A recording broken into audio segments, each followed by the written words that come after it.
Sir ਉਹਦੇ ਤੇ ਵੀ ਗੱਲ ਕਰ ਲੈਂਦੇ ਆ ਔਰ ਮੈਂ ਚਾਹਾਂਗਾ ਕਿ ਇਹ ਜਿਹੜਾ ਤੁਸੀਂ ਥੋੜਾ ਜਿਹਾ ਐਕਸਪਲੇਨ ਕਰੋ। ਮੈਂ ਹੈਡਲਾਈਨ ਦੇ ਦਿੰਦਾ, ਤੁਸੀਂ ਡਿਟੇਲ ਐਕਸਪਲੇਨੇਸ਼ਨ ਦੇ ਦੇਣਾ। ਹਾਊਸਿੰਗ ਸਟਾਰਟਸ ਜਿਹੜੇ ਨੇ ਫੈਬਰੂਰੀ ਦੇ ਵਿੱਚ CMHC ਦਾ ਕਹਿਣਾ ਹੈਗਾ ਕਿ 13% ਉੱਪਰ ਚਲੇ ਗਏ ਨੇ, they've gone up। ਸੋ ਇਹਦੀ ਕੀ ਡਿਟੇਲਸ ਨੇ? ਬਿਲਕੁਲ ਜੀ, ਬਿਲਕੁਲ ਜ਼ਬਰਦਸਤ। ਅਸੀਂ ਖੁਦ ਹੀ ਮਤਲਬ ਕਿ ਮੈਂ ਤੇ ਇੱਥੇ ਨਹੀਂ ਸੀਗਾ 19 days 20 days, but my son was almost every alternate days ਹੀ ਵਾਜ਼ ਮੀਟਿੰਗ ਅ ਬਿਲਡਰਸ। ਔਰ ਇੰਨੀ ਬਿਲਡਿੰਗਾਂ ਆ ਰਹੀਆਂ ਨੇ, ਉਹ ਤੁਹਾਨੂੰ ਦੱਸ ਦਿੱਤਾ ਟੋਰਾਂਟੋ ਸਟਾਰ ਨੇ ਵੀ ਕਿਹਾ, ਕਿਉਂਕਿ ਇਹ ਹੁਣ ਸਮਝ ਆ ਗਿਆ ਹੈ ਜਿਹਨੂੰ ਕਹਿੰਦੇ ਨੇ ਬਿਲਡਰਾਂ ਨੂੰ ਵੀ ਕਿ ਵੀ ਕਦ ਤੱਕ ਰੁਕਾਂਗੇ ਅਸੀਂ। ਔਰ ਜਦ ਉਹ ਦੇਖ ਲੈਂਦੇ ਨੇ ਕਿ ਸਾਡਾ ਪ੍ਰਾਈਸ ਸਾਡੇ ਪ੍ਰੋਫਿਟ ਦੇ ਬਾਵਜੂਦ ਸਾਡਾ ਪ੍ਰੋਪਰਟੀ ਵਿਕ ਰਹੀ ਹੈ, ਉਹ ਇੰਨੀ ਜ਼ਬਰਦਸਤ ਡਿਮਾਂਡ ਹੈ। ਬਿਲੀਵ ਕਰਨਾ ਯੂਦੀਪ ਜੀ, ਮੈਂ ਇਹ ਦੇਖ ਰਿਹਾ, ਮੈਨੂੰ ਕਈ ਵਾਰ ਰੀਅਲਟਰ ਮਿਲਦੇ ਨੇ, ਉਹ ਕਹਿੰਦੇ ਨੇ ਜੀ ਕਿ ਘਰ ਵੇਚਣਾ ਬੜਾ ਔਖਾ ਹੋ ਗਿਆ।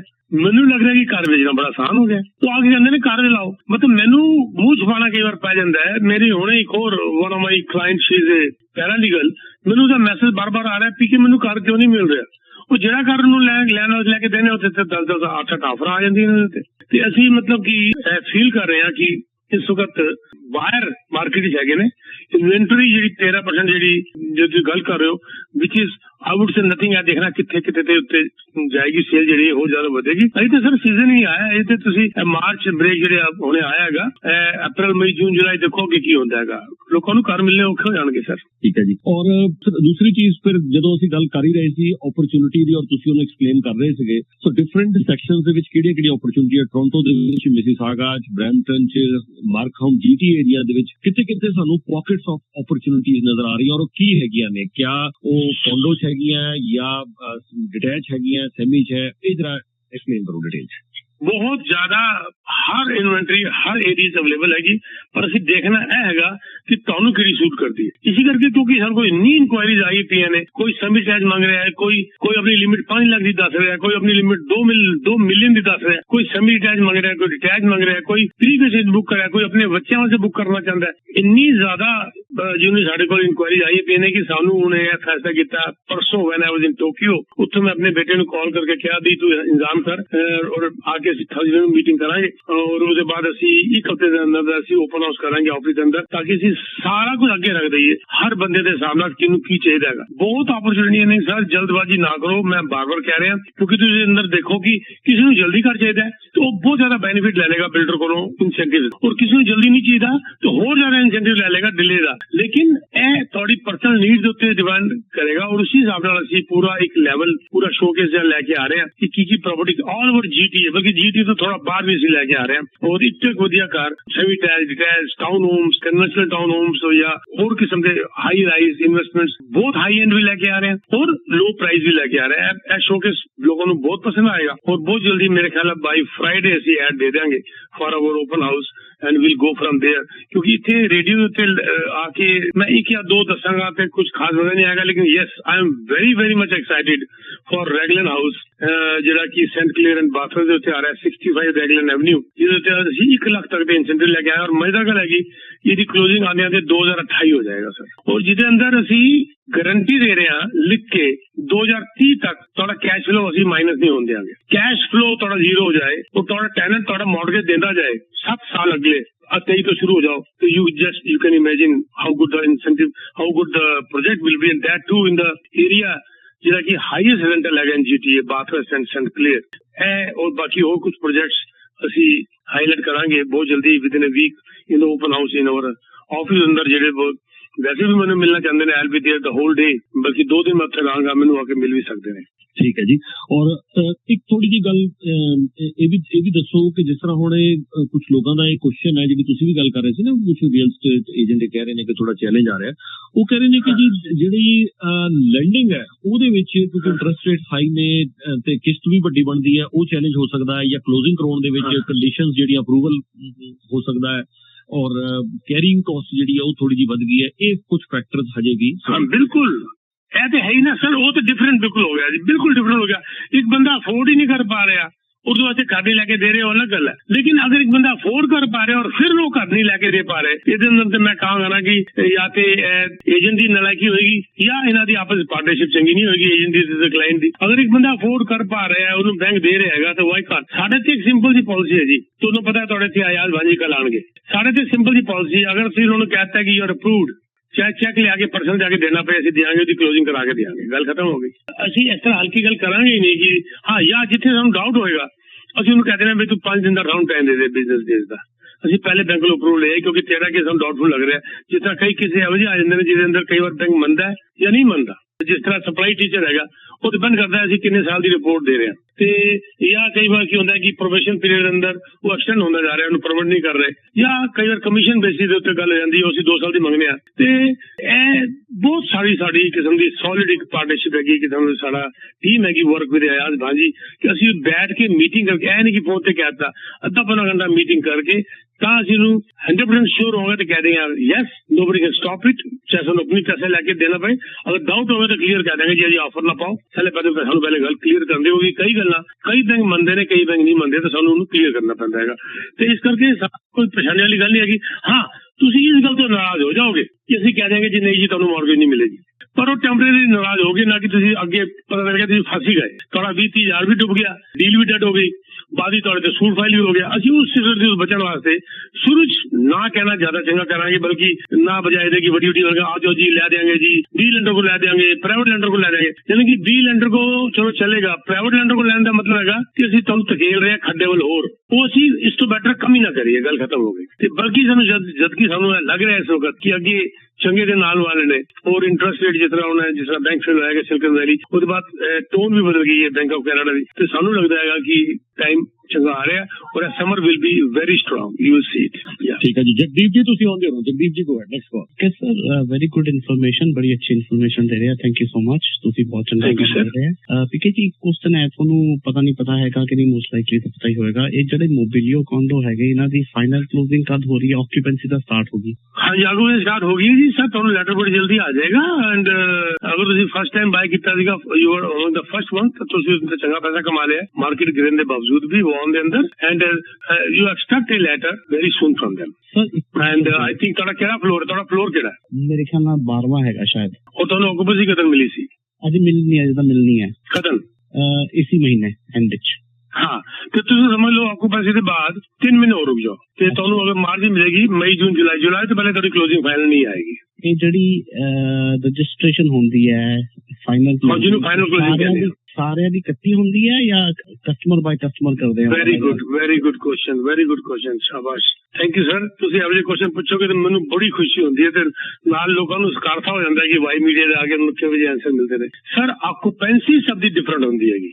ਆਕੂਪੈਂਸੀ ਡਿਪੈਂਡ ਕਰਦੀ ਹੈ ਫਲੋਰ ਦੇ ਉੱਤੇ ਕਿ ਤੁਹਾਡਾ ਕਿਹੜਾ ਫਲੋਰ ਹੈ। ਆਕੂਪੈਂਸੀ ਦਾ ਮਤਲਬ ਹੁੰਦਾ ਹੈ ਜਦ ਬਿਲਡਰ ਨੂੰ ਇਹ ਆਕੂਪੈਂਸੀ ਸਰਟੀਫਿਕੇਟ ਮਿਲ ਜਾਂਦਾ ਹੈ floor wise except one kind of unit, ਜਿਹੜਾ ਕਿ ਮੈਂ ਅੱਗੇ ਆ ਕੇ ਦੱਸਾਂਗਾ ਕਿ ਬਈ ਤੁਹਾਡਾ ਇਹ ਯੂਨਿਟ ਆਕੂਪੈਂਸੀ ਲਾਇਕ ਹੋ ਗਿਆ ਹੈ, तो ਤੁਹਾਨੂੰ ਲੈਟਰ ਆ ਜਾਂਦਾ ਬਿਲਡਰ ਕੋਲੋਂ ਕਿ ਤੁਸੀਂ ਆਕੂਪੈਂਸੀ ਕਰ ਲਓ। ਉਹਦੇ ਅੰਦਰ ਜ਼ਰੂਰੀ ਨਹੀਂ ਹੈ ਕਿ ਸਾਰੀ ਡੈਫੀਸ਼ੀਐਂਸੀਜ਼ ਜਾਂ ਸਾਰੀ ਚੀਜ਼ਾਂ ਪੂਰੀ ਹੋ ਗਈਆਂ ਹੋਣਗੀਆਂ। ਹੋ ਸਕਦਾ ਉਹਦੇ ਅੰਦਰ ਸਵਿਮਿੰਗ ਪੂਲ ਅਜੇ ਪੂਰਾ ਨਾ ਬਣਿਆ ਹੋਵੇ, ਹੋ ਸਕਦਾ ਉਹਦੇ ਅੰਦਰ ਗੈਸਟ ਰੂਮਸ ਨਾ ਪੂਰੇ ਬਣੇ ਹੋਣ, ਹੋ ਸਕਦਾ ਉਹਦੇ ਅੰਦਰ ਤੁਹਾਡਾ ਜਿਹੜਾ ਹੈਗਾ ਪਾਰਟੀ ਰੂਮ ਪੂਰਾ ਨਾ ਬਣਿਆ ਹੋਵੇ, ਹੋ ਸਕਦਾ ਛੋਟੀ ਮੋਟੀ ਗੱਲਾਂ ਹੋਰ ਉੱਤੇ ਰਹਿ ਗਈਆਂ ਹੋਣਗੀਆਂ, but unit is ready to be occupied ਤੇ ਉਹਦੇ ਅੰਦਰ ਤੁਹਾਨੂੰ ਆਕੂਪੈਂਸੀ ਲੈਟਰ ਮਿਲਦਾ ਹੈ। ਇਸ ਕਰਕੇ ਅਲੱਗ-ਅਲੱਗ ਹੁੰਦਾ ਹੈ ਕਿਉਂਕਿ ਜਿਸ ਤਰ੍ਹਾਂ ਇੱਕ ਫਲੋਰ ਬੰਦਾ ਜਾਂਦਾ ਹੈ ਉਹ ਆਕੂਪੈਂਸੀ ਲੈਟਰ ਲੈਂਦੇ ਰਹਿੰਦੇ ਨੇ ਔਰ ਤੁਹਾਨੂੰ ਲੈਟਰ ਭੇਜਦੇ ਰਹਿੰਦੇ ਨੇ। ਕਈ ਵਾਰ 2-3 ਫਲੋਰ ਦੀ ਇਕੱਠੀ ਆਕੂਪੈਂਸੀ ਕਰ ਦਿੰਦੇ ਨੇ ਪਰ ਸਾਰੀ ਡੇਟਾ ਡਿਫਰੈਂਟ ਹੁੰਦੀਆਂ ਨੇ। ਹੁਣ ਆ ਜਾਓ ਦੂਜੀ ਗੱਲ, ਇੱਕ ਵਾਰ ਜਦ ਸਾਰੀ ਆਕੂਪੈਂਸੀ ਹੋ ਜਾਂਦੀ ਹੈ ਉਹਦੇ ਬਾਅਦ ਉਹ ਰਜਿਸਟ੍ਰੇਸ਼ਨ ਵਾਸਤੇ ਅਪਲਾਈ ਕਰਦੇ ਨੇ, ਲੇਕਿਨ ਹੁਣ ਮੈਂ ਆਕੂਪੈਂਸੀ ਵਾਸਤੇ ਦੁਬਾਰਾ ਵਾਪਸ ਜਾਣਾ। ਕੁਝ ਯੂਨਿਟ ਇਹੋ ਜਿਹੇ ਹੁੰਦੇ ਨੇ ਜਿਹਦੇ ਅੰਦਰ ਯੂਟਿਲਿਟੀਜ਼ ਦੇ ਕਨੈਕਸ਼ਨ ਜਾ ਰਹੇ ਹੁੰਦੇ ਨੇ, ਜਾਂ ਕਈ ਵਾਰ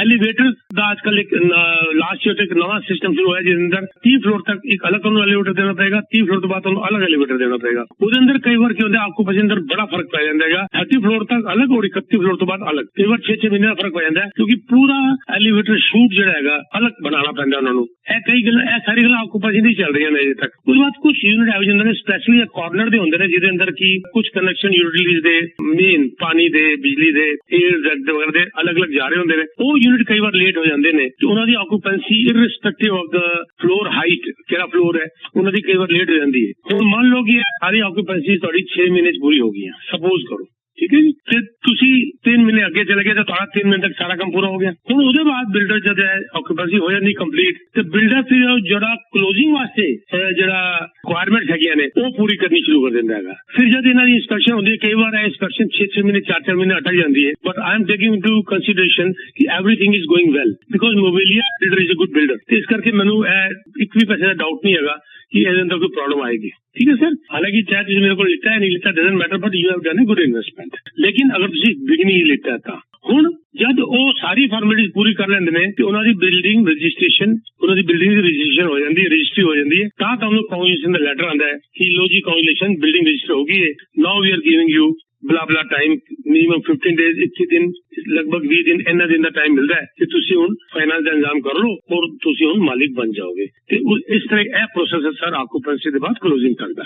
ਠੀਕ ਹੈ sir, thank you sir. Sir ਮੇਰਾ ਕੁਐਸਚਨ ਵੈਸੇ ਇਹ ਸੀਗਾ ਜਿਹੜੀ ਫਾਈਨਲ ਰਜਿਸਟ੍ਰੇਸ਼ਨ ਹੁੰਦੀ ਹੈ, ਫਾਈਨਲ ਕਲੋਜ਼ਿੰਗ ਜਿਹੜੇ ਬਿਲਡਿੰਗ 'ਚ ਰਹਿ ਰਹੇ ਉਹਨਾਂ ਦੀ ਸਾਰਿਆਂ ਦੀ ਇਕੱਠੀ ਹੁੰਦੀ ਹੈ, ਅਲੱਗ-ਅਲੱਗ ਹੁੰਦੀ ਹੈ? ਉਹ ਮੈਂ ਕਹਿਣਾ ਜੀ ਬਿਲਡਿੰਗ ਰਜਿਸਟਰ ਹੋ ਗਈ ਸਾਰਿਆਂ ਦੀ ਹੋ ਜਾਏਗੀ ਨਾ, ਪਰ ਕਿਉਂਕਿ ਉਹ ਉਹਨਾਂ ਦਾ ਲਾਇਰ ਮੰਨ ਲਓ 400 ਯੂਨਿਟ ਨੇ ਇਕੱਠੀ ਨਹੀਂ ਕਰ ਸਕਦਾ ਨਾ ਇੱਕ ਦਿਨ ਦੇ ਅੰਦਰ, ਤੇ ਉਹ ਥੋੜਾ ਗੈਪ ਪਾ ਦਿੰਦਾ ਹੈਗਾ। ਲੇਕਿਨ ਸਾਰਿਆਂ ਦੀ ਅਗਰ ਉਹਨਾਂ ਦੀ ਕੈਪੈਸਿਟੀ ਹੋਏ ਤੇ ਇੱਕ ਦਿਨ ਦੇ ਅੰਦਰ ਵੀ ਸਾਰੀ ਕਰ ਸਕਦੇ ਨੇ, ਕਿਉਂਕਿ ਪੂਰੀ ਬਿਲਡਿੰਗ ਰਜਿਸਟਰ ਹੋ ਚੁੱਕੀ ਹੈ। ਪੂਰੀ ਬਿਲਡਿੰਗ ਰਜਿਸਟਰ ਹੋਣ ਦਾ ਮਤਲਬ ਹੈ ਕਿ ਸਾਰੇ ਯੂਨਿਟ ਦਾ ਕਲੋਜ਼ਿੰਗ ਇਕੱਠਾ ਕਰ ਸਕਦੇ ਨੇ, ਪਰ ਉਹਨਾਂ ਦੀ ਕੈਪੈਸਿਟੀ ਨਹੀਂ ਹੁੰਦੀ ਕਿ ਸਾਰੇ 400 ਯੂਨਿਟ ਨੂੰ ਇਕੱਠਾ ਇੱਕ ਦਿਨ ਵਿੱਚ ਕਰ ਦੇਣ। ਇਸ ਕਰਕੇ ਕਈ ਵਾਰ ਉਹ 15 ਦਿਨ 20 ਦਿਨ ਦਾ ਗੈਪ ਪਾ ਦਿੰਦੇ ਨੇ, ਮਤਲਬ ਗੈਪ ਟੋਟਲ 10-12 ਦਿਨ ਦੇ ਅੰਦਰ ਸਾਰੀ ਕਲੋਜ਼ਿੰਗ ਕਰਦੇ ਇੱਕ ਦਿਨ ਦੇ ਅੰਦਰ। ਕਈ ਵਾਰ ਮੈਂ ਦੇਖਿਆ ਇੱਥੇ 50-50 ਯੂਨਿਟ ਦੀ ਕਲੋਜ਼ਿੰਗ ਵੀ ਹੋ ਜਾਂਦੀ ਨੇ। ਕੈਪੈਸਿਟੀ ਕਰਕੇ 10 ਦਿਨ ਲੱਗ ਸਕਦੇ ਨੇ, otherwise they can even do it in 1 ਡੇ। ਇੱਥੇ ਮੈਂ ਇੱਕ ਗੱਲ ਤੁਹਾਨੂੰ ਬੜੀ ਇੰਪੋਰਟੈਂਟ ਕਹਾਂਗਾ, ਸੌਰੀ ਤੁਹਾਡਾ ਮੈਂ ਨਾਮ ਭੁੱਲ ਗਿਆ, ਕੀ ਕਿਹਾ ਤੁਸੀਂ ਨਾਮ ਆਪਣਾ? ਜਗਦੀਪ ਜੀ, ਇੱਥੇ ਮੈਂ ਗੱਲ ਜ਼ਰੂਰ ਕਹਾਂਗਾ, ਤੁਸੀਂ ਅਜੇ ਪੀਡੀਏ ਕਰਵਾ ਚੁੱਕੇ ਹੋ ਕਿ ਅਜੇ ਪੀਡੀਏ ਦਾ ਲੈਟਰ ਨਹੀਂ ਆਇਆ? ਉਹ ਤਾਂ ਨਹੀਂ ਆਇਆ ਅਜੇ ਜੀ। तो I think you should contact your agent, ਉਹਨੂੰ ਤੁਹਾਨੂੰ ਸਾਰੀ ਚੀਜ਼ ਦੱਸਣੀ ਚਾਹੀਦੀ। ਆਈ ਡੋਨਟ ਨੋ ਵਾਈ ਤੁਹਾਨੂੰ ਇਸ ਚੀਜ਼ ਦੀ ਅਵੇਅਰਨੈਸ ਕਿਉਂ ਨਹੀਂ ਹੈਗੀ ਕਿ ਤੁਹਾਨੂੰ ਪੀਡੀਏ ਜਿਸਦਾ ਲੈਟਰ ਆਏਗਾ ਤੇ ਤੁਸੀਂ ਇਹਦਾ ਪ੍ਰੀ ਡਿਲੀਵਰੀ ਇੰਸਪੈਕਸ਼ਨ ਵਿੱਚ ਜਾਓਗੇ ਆਕੂਪੈਂਸੀ ਤੋਂ ਪਹਿਲੇ, ਤੇ ਜਿੰਨੀ ਗਲਤੀਆਂ ਉੱਥੇ ਕੱਢ ਸਕਦੇ ਹੋ ਕੱਢ ਦੇਣਾ। You don't have to worry ਕਿ ਬਿਲਡਰ ਨਾਰਾਜ਼ ਹੋ ਜਾਏਗਾ, ਤੁਸੀਂ ਇਨਵੈਸਟਮੈਂਟ ਕੀਤੀ ਹੈ। ਛੋਟੀ ਜਿਹੀ ਚਰੀਟ ਦੀਵਾਰ ਦੇ ਉੱਤੇ ਹੋਏ, ਫਰਸ਼ ਦੇ ਉੱਤੇ ਹੋਏ, ਤੁਹਾਡਾ ਫ੍ਰਿਜ ਥੋੜਾ ਹਿਲ ਰਿਹਾ ਹੋਏ, ਕੁਝ ਵੀ ਤੁਹਾਨੂੰ ਕਮੀ ਨਜ਼ਰ ਆਏ ਤੇ ਯੂਜ਼ਲੀ ਜਿਸ ਕਾ ਸਾਡੇ ਬੰਦੇ ਜਾਣਦੇ ਨੇ ਅੱਜਕੱਲ ਸਾਡੀ ਬੜੀ ਕਲੋਜ਼ਿੰਗ ਆਕੂਪੈਂਸੀ ਹੋ ਰਹੀਆਂ ਨੇ, ਪੀਡੀਏ ਹੋ ਰਹੀਆਂ ਨੇ, ਆਡੀਓ ਡਰਾਈਵ ਦੀ ਔਰ ਬਾਕੀ ਅਲੱਗ-ਅਲੱਗ ਰੋਜ਼ ਦੇ ਵਗੈਰਾ ਦੀ ਹੋ ਰਹੀਆਂ ਨੇ, ਤੇ ਉੱਥੇ ਸਾਡਾ ਬਕਾਇਦਾ ਬੰਦਾ ਹੁੰਦਾ ਹੈ ਤੇ ਬਕਾਇਦਾ ਨਹੀਂ ਤੇ ਸਾਡਾ ਉੱਥੇ ਇੰਸਟਰਕਸ਼ਨ ਹੁੰਦੇ ਨੇ, ਇੰਨੇ ਨੁਕਸ ਕਰ ਦਿੰਦੇ ਨੇ ਕਿ ਸਾਡੇ ਕਲਾਇੰਟ ਸਾਨੂੰ ਕਹਿੰਦੇ ਨੇ ਕਿ ਠੀਕ ਹੈ ਜੀ ਅਸੀਂ ਹੈਰਾਨ ਹੋ ਗਏ, ਇਸ ਤਰ੍ਹਾਂ ਲੱਗ ਰਿਹਾ ਜਿਸ ਤਰ੍ਹਾਂ ਉਹ ਜਿਹੜਾ ਬੰਦਾ ਇੰਸਪੈਕਟਰ ਕਰ ਰਿਹਾ ਸੀ ਬਿਲਡਰ ਦਾ, ਉਹ ਸਾਡਾ ਸੀ ਬਿਲਡਰ ਦਾ ਨਹੀਂ ਸੀਗਾ। This is called relation. ਉਹ ਇੰਨੇ ਨੁਕਸ ਕਰ ਦਿੰਦੇ ਨੇ ਕਿ ਜਿਹੜੇ ਤੁਹਾਨੂੰ ਨੁਕਸ ਕਈ ਵਾਰ ਨਜ਼ਰ ਨਹੀਂ ਆਉਂਦੇ। ਕਈ ਵਾਰ ਤੁਸੀਂ ਕਹਿੰਦੇ ਦੀਵਾਰ ਉੱਤੇ ਖਰੀਟ ਮਾਮਲੇ ਤੇ ਆਓ, ਕਹਿੰਦੇ ਨਹੀਂ ਜੀ ਇਹਨੂੰ ਵੀ ਠੀਕ ਕਰਾਂਗੇ। There is a reason behind it. ਉਹ ਰੀਜ਼ਨ ਹੈਗਾ ਕਿ ਬਿਲਡਰ ਦੇ ਪੱਲੇ ਕੁਝ ਨਹੀਂ ਜਾ ਰਿਹਾ, ਬਿਲਡਰ ਨੇ ਅੱਗੇ ਸਭ ਕੰਟਰੈਕਟ ਦਿੱਤਾ ਹੁੰਦਾ ਹੈ, ਜਿੰਨੇ ਨੁਕਸ ਕੱਢੋਗੇ ਬਿਲਡਰ ਅੱਗੇ ਉਹ ਨੁਕਸ ਅੱਗੇ ਠੀਕ ਕਰਵਾ ਦੇਗਾ। ਇੱਕ ਗੱਲ ਨਾ ਭੁੱਲਣਾ, ਜਦ ਤੁਸੀਂ ਪੀਡੀਏ ਜਾਓਗੇ ਤੇ ask for warranty certificate from Tarion or any other insurer, ask for that. ਅੱਜਕੱਲ ਰਿਵਾਜ ਨਵਾਂ ਸ਼ੁਰੂ ਹੋ ਗਿਆ ਕਿ ਤੁਹਾਨੂੰ ਹਾਰਡ ਕਾਪੀ ਨਹੀਂ ਦੇਣਗੇ, ਤੁਹਾਨੂੰ ਈਮੇਲ ਆ ਜਾਏਗੀ। ਉਹ ਤੁਹਾਨੂੰ ਵਾਰੰਟੀ ਸਰਟੀਫਿਕੇਟ ਮਿਲਣਗੇ ਸਾਰੇ 15 ਦਿਨ 30 ਦਿਨ 3 ਮਹੀਨੇ 6 ਮਹੀਨੇ 1 ਸਾਲ 1.5 ਸਾਲ 3 ਸਾਲ ਇਹ ਸਾਰੇ ਸਰਟੀਫਿਕੇਟ ਮਿਲਣਗੇ ਤੁਹਾਨੂੰ, ਜਿਹਦੇ ਅੰਦਰ ਤੁਸੀਂ ਆਪਣੀ ਡੈਫੀਸ਼ੀਐਂਸੀਜ਼ ਭਰ ਕੇ ਭੇਜੋਗੇ। ਪਹਿਲੀ ਵਾਰੀ ਜੇ 30 ਦਿਨ ਵਾਲੀ ਨਾ ਉਹ ਤਾਂ ਉਹਨਾਂ ਨੇ ਮੁਸੀਬਤ ਭਰ ਕੇ ਤੁਹਾਡੇ ਸਾਈਨ ਕਰਾ ਲੈਣੇ ਨੇ, ਗੱਲ ਖਤਮ ਹੋ ਗਈ। ਉਦੋਂ ਤੁਸੀਂ ਇਹ ਫਾਰਮ ਭਰ ਕੇ ਭੇਜਣੇ ਨੇ ਜਦ ਤੱਕ ਅਗਰ ਤੁਹਾਡੀ ਡੈਫੀਸ਼ੀਐਂਸੀ ਪੂਰੀ ਨਹੀਂ ਹੁੰਦੀ ਹੈ ਸਾਰੀਆਂ। ਇਹ ਬਹੁਤ ਜ਼ਰੂਰੀ ਹੈ। ਅਕਸਰ ਲੋਕ ਇਹ ਵਾਰੰਟੀ ਸਰਟੀਫਿਕੇਟ ਦੇਣਾ ਭੁੱਲ ਜਾਂਦੇ ਨੇ। ਇਹਦੇ ਬਗੈਰ ਤੁਹਾਡੀ ਆਕੂਪੈਂਸੀ ਨਹੀਂ ਹੋ ਸਕਦੀ, ਇਹ ਧਿਆਨ ਰੱਖ ਲਓ। ਤੁਸੀਂ ਅਚਾਨਕ ਆਪਣੇ ਲਾਇਰ ਕੋਲ ਜਾਓ, ਕਹੋ ਜੀ ਮੇਰੀ ਆਕੂਪੈਂਸੀ ਕਰ ਦਿਓ, ਉਹ ਤੁਹਾਡਾ ਲਾਇਰ ਤੋਂ ਸਿੱਧਾ ਕਹੇਗਾ ਜੀ where are your warranty certificate. ਇਹ ਪੀਡੀਆਈ ਹੋਣ ਦੇ ਬਾਅਦ ਇਹ ਸਰਟੀਫਿਕੇਟ ਲੈਣਾ ਬਹੁਤ ਜ਼ਰੂਰੀ ਹੈ, ਯਾਦ ਰੱਖਣਾ। ਇਹ ਟਿਪ ਆਫ ਦ ਡੇ ਹੈਗਾ ਤੁਹਾਡੇ ਵਾਸਤੇ। ਠੀਕ ਹੈ sir, god bless you. Thank you sir. Thank you ਜੀ। हाँ जी, फोन लगता कट रहा बार-बार जी। गुरशन दसो लास्ट वीक कॉल की थी ਤੁਸੀਂ ਫਿਰ ਮੈਂ ਸੌ ਜੀ ਉਹਨਾਂ ਨੇ ਆਨਸਰ ਕੀਤਾ ਸੀਗਾ। ਮੈਂ ਉਹਨਾਂ ਨੂੰ ਇਹ ਕੁਐਸਚਨ ਕੀਤਾ ਸੀਗਾ ਬਈ ਸੈਲਰ ਆਪਣੇ ਏਜੰਟ ਨੂੰ ਦੇਵੇ ਕਮਿਸ਼ਨ ਤਾਂ ਬਾਇਰ ਆਪਣੇ ਨੂੰ ਦੇਵੇ। ਇਹ ਜਿਸ ਵੇਲੇ ਦੋਵਾਂ ਦਾ ਸੈਲਰ ਨੂੰ ਦੇਣਾ ਪੈਂਦਾ ਬਹੁਤ ਜ਼ਿਆਦਾ ਅਮਾਉਂਟ ਹੋ ਜਾਂਦੀ ਆ। ਜਿਸ ਤਰ੍ਹਾਂ ਇੰਡੀਆ ਚ ਹੁੰਦਾ ਤੇ ਹੋਰ ਦੇਸ਼ਾਂ 'ਚ ਵੀ ਹੁੰਦਾ ਹੈਗਾ, ਸੇਮ ਚੀਜ਼ ਹੈਗੀ। ਜੀ ਜੀ ਜੀ ਹਾਂਜੀ, ਤਾਂ ਇਹਦੇ ਨਾਲ ਥੋੜਾ ਜਿਹਾ ਮੈਨੂੰ ਲੱਗਦਾ ਆ ਬਈ ਲੈਣੇ ਵਾਲੇ ਨੂੰ ਵੀ ਫਾਇਦਾ ਆ ਤਾਂ ਵੇਚਣ ਵਾਲੇ ਨੂੰ ਵੀ ਫਾਇਦਾ ਹੈਗਾ। ਤਾਂ ਦੂਸਰੀ ਗੱਲ ਇਹ ਸੀਗੀ ਬਈ ਮੰਨ ਲਓ ਹੁਣ 3.5% ਦੇ ਉੱਤੇ ਜਾਂ 4% ਦੇ ਉੱਤੇ ਜਾਂ 5% ਦੇ ਉੱਤੇ ਸੈਲਰ ਨੂੰ ਦੇਣਾ ਪੈਂਦਾ, ਤਾਂ ਸੈਲਰ ਨੇ ਜਿਹਨੂੰ ਘਰ ਦੇਣਾ ਆਪਣਾ ਉਹ ਅੱਧਾ % ਵੀ ਸ਼ੱਕ ਨਹੀਂ ਹੋਰ ਉਹਨੂੰ ਦੇ ਦੇਵੇ। ਜਿਹੜਾ ਬਾਇਰ ਹੈਗਾ ਉਹ ਆਪਣੇ ਰੀਅਲਟਰ ਦੇ ਨਾਲ ਗੱਲ ਕਰੇ, ਯਾਰ ਵੀ ਇਹਨੂੰ ਇਦਾਂ ਨਹੀਂ ਇਦਾਂ ਕਰ ਸਕਦੇ ਆ, ਤਾਂ ਉਹਦੇ ਨਾਲ ਮੈਨੂੰ ਲੱਗਦਾ ਜ਼ਿਆਦਾ ਵਧੀਆ ਹੋਊਗਾ। ਜਿੱਦਾਂ ਪਹਿਲਾਂ ਇੰਸ਼ੋਰੈਂਸ ਕੰਪਨੀਆਂ ਕਰਦੀਆਂ ਹੁੰਦੀਆਂ ਸੀਗੀਆਂ ਵੀ ਜਿਹਦਾ ਫਾਲਟ ਹੈਗਾ ਆ ਉਹ ਦੂਸਰੀ ਇੰਸ਼ੋਰੈਂਸ ਵਾਲੇ ਪੈਸੇ ਦੇਣ, ਬਾਅਦ ਦੇ ਵਿੱਚ ਇੰਸ਼ੋਰੈਂਸ ਕੰਪਨੀਆਂ ਨੂੰ ਚੇਂਜ ਕਰ ਦਿੰਦੇ। ਨਹੀਂ ਯਾਰ ਗੱਡੀ ਜਿਹਦੀ ਟੁੱਟਦੀ ਆ ਉਹਦੀ ਆਪਣੀ ਇੰਸ਼ੋਰੈਂਸ ਕਰਾਵੇ, ਦੂਸਰੇ ਦੀ ਆਪਣੀ। ਥੋੜਾ ਤੁਹਾਨੂੰ ਲੱਗਦਾ ਨਹੀਂ ਵੀ ਇਦਾਂ ਪ੍ਰਾਈਵੇਟ ਥੋੜੀ ਜਿਹੀ ਥੱਲੇ? ਮੈਂ ਇਹ ਗੱਲ ਤੁਹਾਨੂੰ ਬੜੀ ਚੰਗੀ ਕਲੀਅਰ ਕਰਨਾ ਸਰ। ਪਹਿਲੇ ਮੈਂ ਇਸ ਗੱਲ ਨੂੰ ਰੀਫਰੇਜ਼ ਕਰ ਦੇਣਾ। ਜਦ ਤੁਸੀਂ ਕਿਹਾ ਕਿ ਸੈਲਰ ਨੂੰ ਦੋਨੋਂ ਨੂੰ ਕਮਿਸ਼ਨ ਦੇਣੀ ਪੈਂਦੀ ਹੈ, ਪਹਿਲੇ ਮੈਨੂੰ ਥੋੜਾ ਕਲੀਅਰ ਕਰ ਦਿਆਂ ਇਸ ਗੱਲ ਨੂੰ। ਗੁਰਸ਼ਨ ਜੀ ਤੁਹਾਡਾ ਕੁਐਸਚਨ ਬਹੁਤ ਚੰਗਾ ਹੈ ਯੁੱਧ ਜੀ, ਬਹੁਤ ਮਜ਼ਾ ਆ ਰਿਹਾ ਇਸ ਕੁਐਸਚਨ ਦੇਖ ਕੇ ਨਾ, ਬੜਾ ਸੁਣ ਕੇ ਬੜਾ ਚੰਗਾ ਲੱਗ ਰਿਹਾ। ਗੁਰਸ਼ਨ ਜੀ ਪਹਿਲੀ ਗੱਲ ਹੈਗਾ ਕਿ ਸੈਲਰ ਦੋਨੋਂ ਨੂੰ ਕਮਿਸ਼ਨ ਨਹੀਂ ਦਿੰਦਾ ਇਸ ਕੰਟਰੀ ਦੇ ਅੰਦਰ ਵੀ। ਤੁਸੀਂ ਹੈਰਾਨ ਜਾਓਗੇ ਮੈਂ ਕੀ ਗੱਲ ਕਰਤੀ ਹੈਗੀ। ਸਰ ਸੈਲਰ ਦਾ ਐਗਰੀਮੈਂਟ ਆਪਣੇ ਏਜੰਟ ਨਾਲ ਹੈਗਾ। ਸੈਲਰ ਆਪਣੇ ਏਜੰਟ ਨੂੰ ਕਹਿੰਦਾ ਤੂੰ ਮੇਰੇ ਕੋਲ ਕਿੰਨੀ ਕਮਿਸ਼ਨ ਲਏਗਾ ਮੇਰਾ ਘਰ ਵੇਚਣ ਦੀ, ਤੇ ਉਹਦਾ ਏਜੰਟ ਕਹਿੰਦਾ ਕਿ ਮੈਂ ਤੇਰੇ ਕੋਲ ਮੰਨ ਲਓ 4% ਲਾਂਗਾ, ਤੇ ਉਹ ਕਮਿਸ਼ਨ ਦਿੰਦਾ ਆਪਣੇ ਏਜੰਟ ਨੂੰ 4% ਮੰਨ ਲਓ ਉਹਨੇ ਦੇਤਾ। ਫਿਰ ਜਿਹੜਾ ਉਹਦਾ ਏਜੰਟ ਹੈਗਾ ਉਹ ਇਨਵਾਈਟ ਕਰਦਾ ਬਾਕੀ ਏਜੰਟਾਂ ਨੂੰ ਕਿ ਤੁਸੀਂ ਆਓ, ਤੁਹਾਨੂੰ ਮੈਂ ਆਪਣੀ ਕਮਿਸ਼ਨ ਜੋ ਤੁਹਾਨੂੰ ਕਮਿਸ਼ਨ ਤੁਹਾਡੇ ਨਾਲ ਸ਼ੇਅਰ ਕਰਾਂਗਾ, ਤੁਹਾਡੇ ਨਾਲ ਕੋਆਪਰੇਟ ਕਰਾਂਗਾ। ਇਹਦਾ ਮਤਲਬ ਇਹ ਨਹੀਂ ਹੈਗਾ ਕਿ ਸੈਲਰ ਦੋਨੋਂ ਨੂੰ ਕਮਿਸ਼ਨ ਦੇ ਰਿਹਾ ਹੈਗਾ। ਸਰ ਸੈਲਰ ਤੇ ਸਿਰਫ ਆਪਣੇ ਏਜੰਟ ਨੂੰ ਕਮਿਸ਼ਨ ਦੇ ਰਿਹਾ ਹੈ। ਅਗਰ ਇਹੋ ਜਿਹੇ ਬੜੇ ਕੇਸ ਹੋਏ ਨੇ ਸਾਡੇ ਨਾਲ ਵੀ ਜਿਹਦੇ ਅੰਦਰ ਅਸੀਂ ਆਪਣੇ ਬਾਇਰ ਕੋਲੋਂ ਕਮਿਸ਼ਨ ਲਿੱਤੀ ਹੈਗੀ, ਸਾਨੂੰ ਸੈਲਰ ਦੇ ਏਜੰਟ ਨੇ ਕਿਹਾ ਕਿ ਮੈਂ ਕਮਿਸ਼ਨ ਨਹੀਂ ਦੇਵਾਂਗਾ। तो और मैनू पता प्रॉपर्टी बड़ी जबरदस्त हैगी, तो मैं कहा तू ना दे। असं अपने बाहर ने कहा मैं प्रॉपर्टी लै देना, मैनू कमीशन चाहिए, मैनू उधरों कमीशन नहीं मिल रही।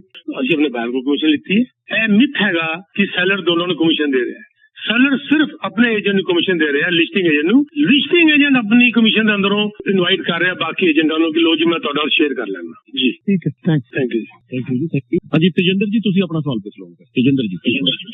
हाँ जी सर, सत श्री अकाल पीके जी, वेलकम बैक। सत श्री अकाल सर, की हाल है जी? ठीक हो? हाँ जी ठीक है सर, ठीक है जी। मिस किया थानू वैसे काफी। ਤੇ ਮੇਰਾ ਸਵਾਲ ਤਾਂ ਇਹ ਹੈ ਜੀ, ਵੈਸੇ ਜਿਵੇਂ ਆਪਾਂ ਕਹਿੰਦੇ ਸੈਲਰ ਤੇ ਕਮਿਸ਼ਨ ਅਲੱਗ-ਅਲੱਗ ਹੋਣੀ ਚਾਹੀਦੀ ਹੈ, ਪਰ end of the day overall buyer ਹੀ ਕਮਿਸ਼ਨ ਪੇ ਕਰਦਾ ਜੀ ਸਾਰਿਆਂ ਦੀ। ਉਹ ਬਾਇਰ ਜਿੰਨੀ ਪ੍ਰਾਪਰਟੀ ਤੇ ਬਾਏ ਕਰਦਾ ਵਾ ਉਹਦੇ ਵਿੱਚ ਹੀ ਸਾਰਾ ਕੁਝ ਮਿਲਦਾ ਸਾਰਿਆਂ ਨੂੰ ਮੇਰੇ ਹਿਸਾਬ ਨਾਲ। हाँ बिल्कुल है, सोचने का थोड़ा अपना तरीका, यू आर राइट, अपना सोचने का तरीका है। क्योंकि जितनी कमीशन जाएगी वो नेचुरली उतनी कीमत बढ़ेगी तो नेचुरली वो बाहर से शिफ्ट हो जाएगी। ये भी एक सोचने का अपना नजरिया है, which is not bad at all, you are right. ठीक है सर, ठीक है, थैंक यू जी। मेरा वेलकम ही कहना चाहिए वैसे। Thank you Tajinder, thank you very much. ਹਾਂਜੀ ਆ ਗਈ ਜੀ ਉਹਨਾਂ ਦੀ ਕਾਲ। ਹਾਂਜੀ ਹਰਮੀਤ ਜੀ ਜੀ ਹੁਣ ਤੁਸੀਂ ਆਪਣੀ ਗੱਲ ਥੋੜੀ ਲਾਈਨ ਕਰ ਦਿਆ ਜੀ, ਯੂ ਕੈਨ ਟਾਕ। ਹਾਂਜੀ ਕੋਈ ਗੱਲ ਨਹੀਂ। Welcome back, first of all welcome back PK ji. Thank you sir, Seema sahib, thank you sir, thank you very much sir. ਹਾਂਜੀ ਮੈਨੂੰ ਮੇਰਾ ਇੱਕ ਸਿੰਪਲ ਜਿਹਾ ਸਵਾਲ ਸੀਗਾ। ਹੁਣੇ ਤੁਸੀਂ ਜਿੱਦਾਂ ਆਕੂਪੈਂਸੀ ਦੀ ਗੱਲ ਕਰ ਰਹੇ ਸੀਗੇ, ਬਟ ਇਹ ਮੇਰਾ ਸਵਾਲ ਇਹ ਹੈਗਾ ਕਿ ਮੰਨ ਲਓ ਕਿ ਕਲਾਇੰਟ ਅਗਰ ਮਨਾ ਕਰ ਰਹੇ ਕਿ ਮੈਨੂੰ ਆਕੂਪੈਂਸੀ ਚਾਹੀਦੀ ਨਹੀਂ, ਤੁਸੀਂ ਜਦੋਂ ਕਿਉਂਕਿ ਥੋੜੀ ਚੀਜ਼ਾਂ ਕੰਪਲੀਟ ਨਹੀਂ ਹੋਈਆਂ ਹੁੰਦੀਆਂ, it is livable house but it's not complete, right. ਅਗਰ ਕਲਾਇੰਟ ਇਹ ਕਹੇ ਕਿ ਬਈ ਮੈਨੂੰ ਤਾਂ I am gonna move in when it is fully done, final done, ਜਦੋਂ ਮੈਨੂੰ ਚਾਬੀ ਮਿਲ ਜਾਊਗੀ ਮੈਂ ਉਸ ਵੇਲੇ ਮੂਵ ਹੋਣਾ ਆ, ਕਲਾਇੰਟ ਕੋਲ ਇਹ ਰਾਈਟ ਹੈਗਾ ਆ ਇਦਾਂ ਕਹਿੰਦਾ? नो बिल्कुल नहीं है जी, बिल्कुल राइट नहीं है जी। Builder will go bankrupt sir. Building तैयार हो गई, मिलियंस ऑफ डॉलर्स ਤੁਸੀਂ ਮਤਲਬ 80 ਲੋਕ ਰੋਕ ਕੇ ਬਹਿ ਜਾਈਏ, 600 ਯੂਨਿਟ ਹੈਗਾ ਬਿਲਡਿੰਗ ਨੂੰ। ਆਕੂਪੈਂਸੀ ਦੇ ਬਾਅਦ 6 ਮਹੀਨੇ ਹੋਰ ਲੱਗ ਜਾਂਦੇ ਨੇ, ਇਹ ਮਿਲੀਅਨਸ ਆਫ ਡਾਲਰ ਬਣ ਜਾਂਦੇ ਨੇ। ਜਦ ਯੂਨਿਟ ਤੁਹਾਡਾ ਰਹਿਣ ਜੋਗਾ ਹੋ ਗਿਆ ਹੈਗਾ ਤੇ why don't you go and live there. ਹੁਣ ਤੁਸੀਂ ਕਹੋ ਜੀ ਮੇਰਾ ਪੂਲ ਨਹੀਂ ਬਣਿਆ ਇਸ ਕਰਕੇ, ਗੈਸਟ ਰੂਮ ਨਹੀਂ ਬਣਿਆ ਜਾਂ ਪਾਰਟੀ ਰੂਮ ਨਹੀਂ ਬਣਿਆ, नो। ਜਦੋਂ ਇਹ ਗਵਰਨਮੈਂਟ ਅਲਾਉ ਕਰ ਰਹੀ ਹੈ ਕਿ ਯੈਸ ਆਕੂਪੈਂਸੀ ਤੁਸੀਂ ਦੇ ਸਕਦੇ ਹੋ, ਲੇਕਿਨ ਤੁਸੀਂ ਇੱਕ ਗੱਲ ਹੋਰ ਵੀ ਦੇਖੋ ਨਾ ਸਰ, ਤੁਸੀਂ ਮਾਰਗੇਜ ਕਿਹੜੀ ਦੇ ਰਹੇ ਹੋ? ਤੁਸੀਂ ਮਾਰਗੇਜ ਵੀ ਨਹੀਂ ਦੇ ਰਹੇ ਉਹਨਾਂ ਨੂੰ, ਤੇ ਤੁਸੀਂ ਉਹਨਾਂ ਨੂੰ ਇੰਟਰਸਟ ਦੇ ਕੇ ਸਿਰਫ ਤੁਸੀਂ ਉਹਨਾਂ ਕੋਲ ਲੈ ਲਿਆ, ਉਹ ਤੁਸੀਂ ਆਕੂਪਾਈ ਕਰਕੇ ਰਹੋ। ਇਹ ਉਹਨੂੰ ਪਰੇਸ਼ਾਨੀ ਹੋ ਰਹੀ ਹੈ ਜਿਹੜਾ ਬੰਦਾ ਕਹਿੰਦਾ ਜੀ ਮੈਂ ਤਾਂ ਰੈਂਟ ਤੇ ਦੇਣਾ, ਲੇਕਿਨ ਜਿੰਨੇ ਰੈਂਟ ਤੇ ਦੇਣਾ ਕਹਿੰਦਾ ਜੀ ਮੈਂ ਤੇ ਨਹੀਂ ਲੈਂਦਾ, ਪਰ ਬਿਲਡਰ ਕਹਿੰਦਾ ਜੀ ਮੈਂ ਤੁਹਾਨੂੰ ਰੈਂਟ ਤੇ ਦੇਣ ਹੀ ਨਹੀਂ ਦਿੰਦਾ, ਫਿਰ ਕੀ ਕਰ ਲੋਗੇ? ਉਹ ਤੇ ਅਸੀਂ ਬਿਲਡਰ ਕੋਲੋਂ ਅਪਰੂਵ ਕਰਾ ਲੈਣੇ ਕਿ ਅਸੀਂ ਰੈਂਟ ਹੀ ਦੇ ਦਿੰਦੇ ਆ। ਲੇਕਿਨ ਅਗਰ ਤੁਸੀਂ ਕਹਿੰਦੇ ਮੈਂ ਲੈਣਾ ਨਹੀਂ, ਬਿਲਡਰ ਕਹਿੰਦਾ ਜਾਂ ਫਿਰ ਮੈਂ ਤੁਹਾਨੂੰ ਰੈਂਟ ਤੇ ਵੀ ਨਹੀਂ ਦੇਣ ਦਿਆਂਗਾ, ਕਿਉਂਕਿ ਮੈਂ ਤੇ ਤੁਹਾਨੂੰ ਰੈਂਟ ਵਾਸਤੇ ਥੋੜਾ ਬਿਲਡਿੰਗ ਵੇਚੀ ਹੈ, ਮੈਂ ਤਾਂ ਤੁਹਾਨੂੰ ਦਿੱਤੀ ਹੈ ਕਿ ਤੂੰ ਆਕੂਪਾਈ ਕਰੇਗਾ। ਅਗਰ ਤੂੰ ਰੈਂਟ ਤੇ ਦੇਗਾ ਤਾਂ it is sub letting, I will not allow सब लेटिंग। और फंस जाओगे। बड़ा क्लियर लिखा है ਤੁਹਾਡੇ ਐਗਰੀਮੈਂਟ ਦੇ ਅੰਦਰ, ਸਭ ਤੁਸੀਂ ਪੜੋ ਉਹਨੂੰ ਕਿ ਉਹ ਉਹਨਾਂ ਨੇ ਬਲਕਿ ਇੱਥੇ ਤੱਕ ਕੀ ਹੁੰਦਾ ਹੈ ਕਿ ਕਿਉਂਕਿ ਤੁਹਾਨੂੰ ਮਾਰਗੇਜ ਨਹੀਂ ਮਿਲੇਗੀ ਤੇ we are not taking money from you, we are taking only interest usually which is prime rate. ਠੀਕ ਹੈ sir, thank you PK ji, thank you, appreciate. Thank you sir, thank you, bye.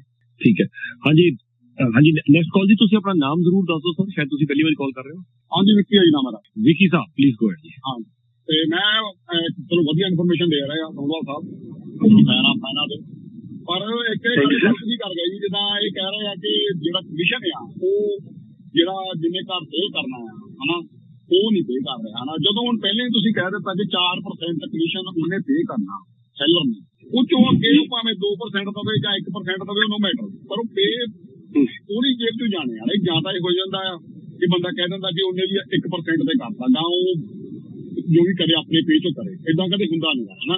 ਸਿੱਧਾ ਹੀ ਸਾਹਿਬ ਨਹੀਂ ਕਿਉਂ ਨਹੀਂ ਹੁੰਦਾ, ਹੋਲਡ ਕਰੋ sir, ਮੈਂ clear ਕਰ ਦੇਣਾ ਨਾਲ ਮੈਂ ਬੜੇ ਨਾਲ ਕਲੀਅਰ ਕਰ ਦੇਣਾ ਸਾਰੀ ਗੱਲਾਂ ਕਿ ਕਮਿਸ਼ਨ ਸੈਲਰ ਦੇ ਰਿਹਾ ਹੈ, ਸਿਰਫ ਆਪਣੇ ਏਜੰਟ ਨੂੰ, ਅੱਗੇ ਏਜੰਟ ਵੰਡ ਰਿਹਾ। ਲੇਕਿਨ ਇਹੋ ਜਿਹੇ ਵੀ ਤਾਂ ਹੈਗੇ ਨੇ ਮਾਰਕੀਟ ਦੇ ਅੰਦਰ ਜਿਹੜੇ ਕਹਿੰਦੇ ਨੇ $1000 ਦੇ ਦਿਓ ਸਾਨੂੰ, ਬਾਕੀ ਤੁਸੀਂ ਡਾਇਰੈਕਟ ਬਾਹਰ ਨੂੰ ਦੇ ਦਿਓ, ਜਿਹੜਾ ਅਸੀਂ ਬਾਹਰ ਨੂੰ ਦਿਆਂਗੇ।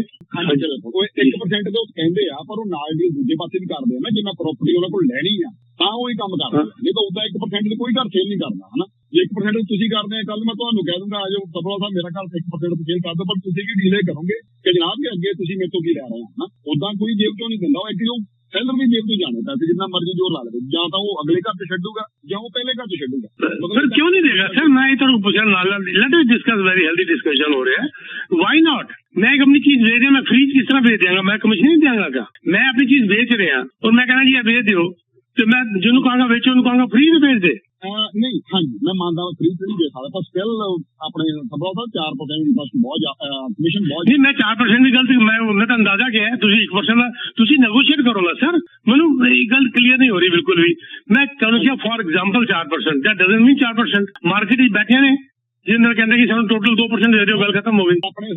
ਸਰ ਇੱਕ ਮੈਂ ਤੁਹਾਨੂੰ ਗੱਲ ਕਲੀਅਰ ਕਰਾਂ ਸਰ, ਵਿੱਕੀ ਸਾਹਿਬ ਇੱਕ ਗੱਲ ਕਲੀਅਰ ਕਰਾਂ, ਮੈਨੂੰ ਸਿਰਫ 2 ਮਿੰਟ ਦੇ ਦੇਣਾ ਤੁਸੀਂ, ਤੇ ਤੁਹਾਨੂੰ ਬੜੀ ਗੱਲ ਕਲੀਅਰ ਹੋ ਜਾਏਗੀ।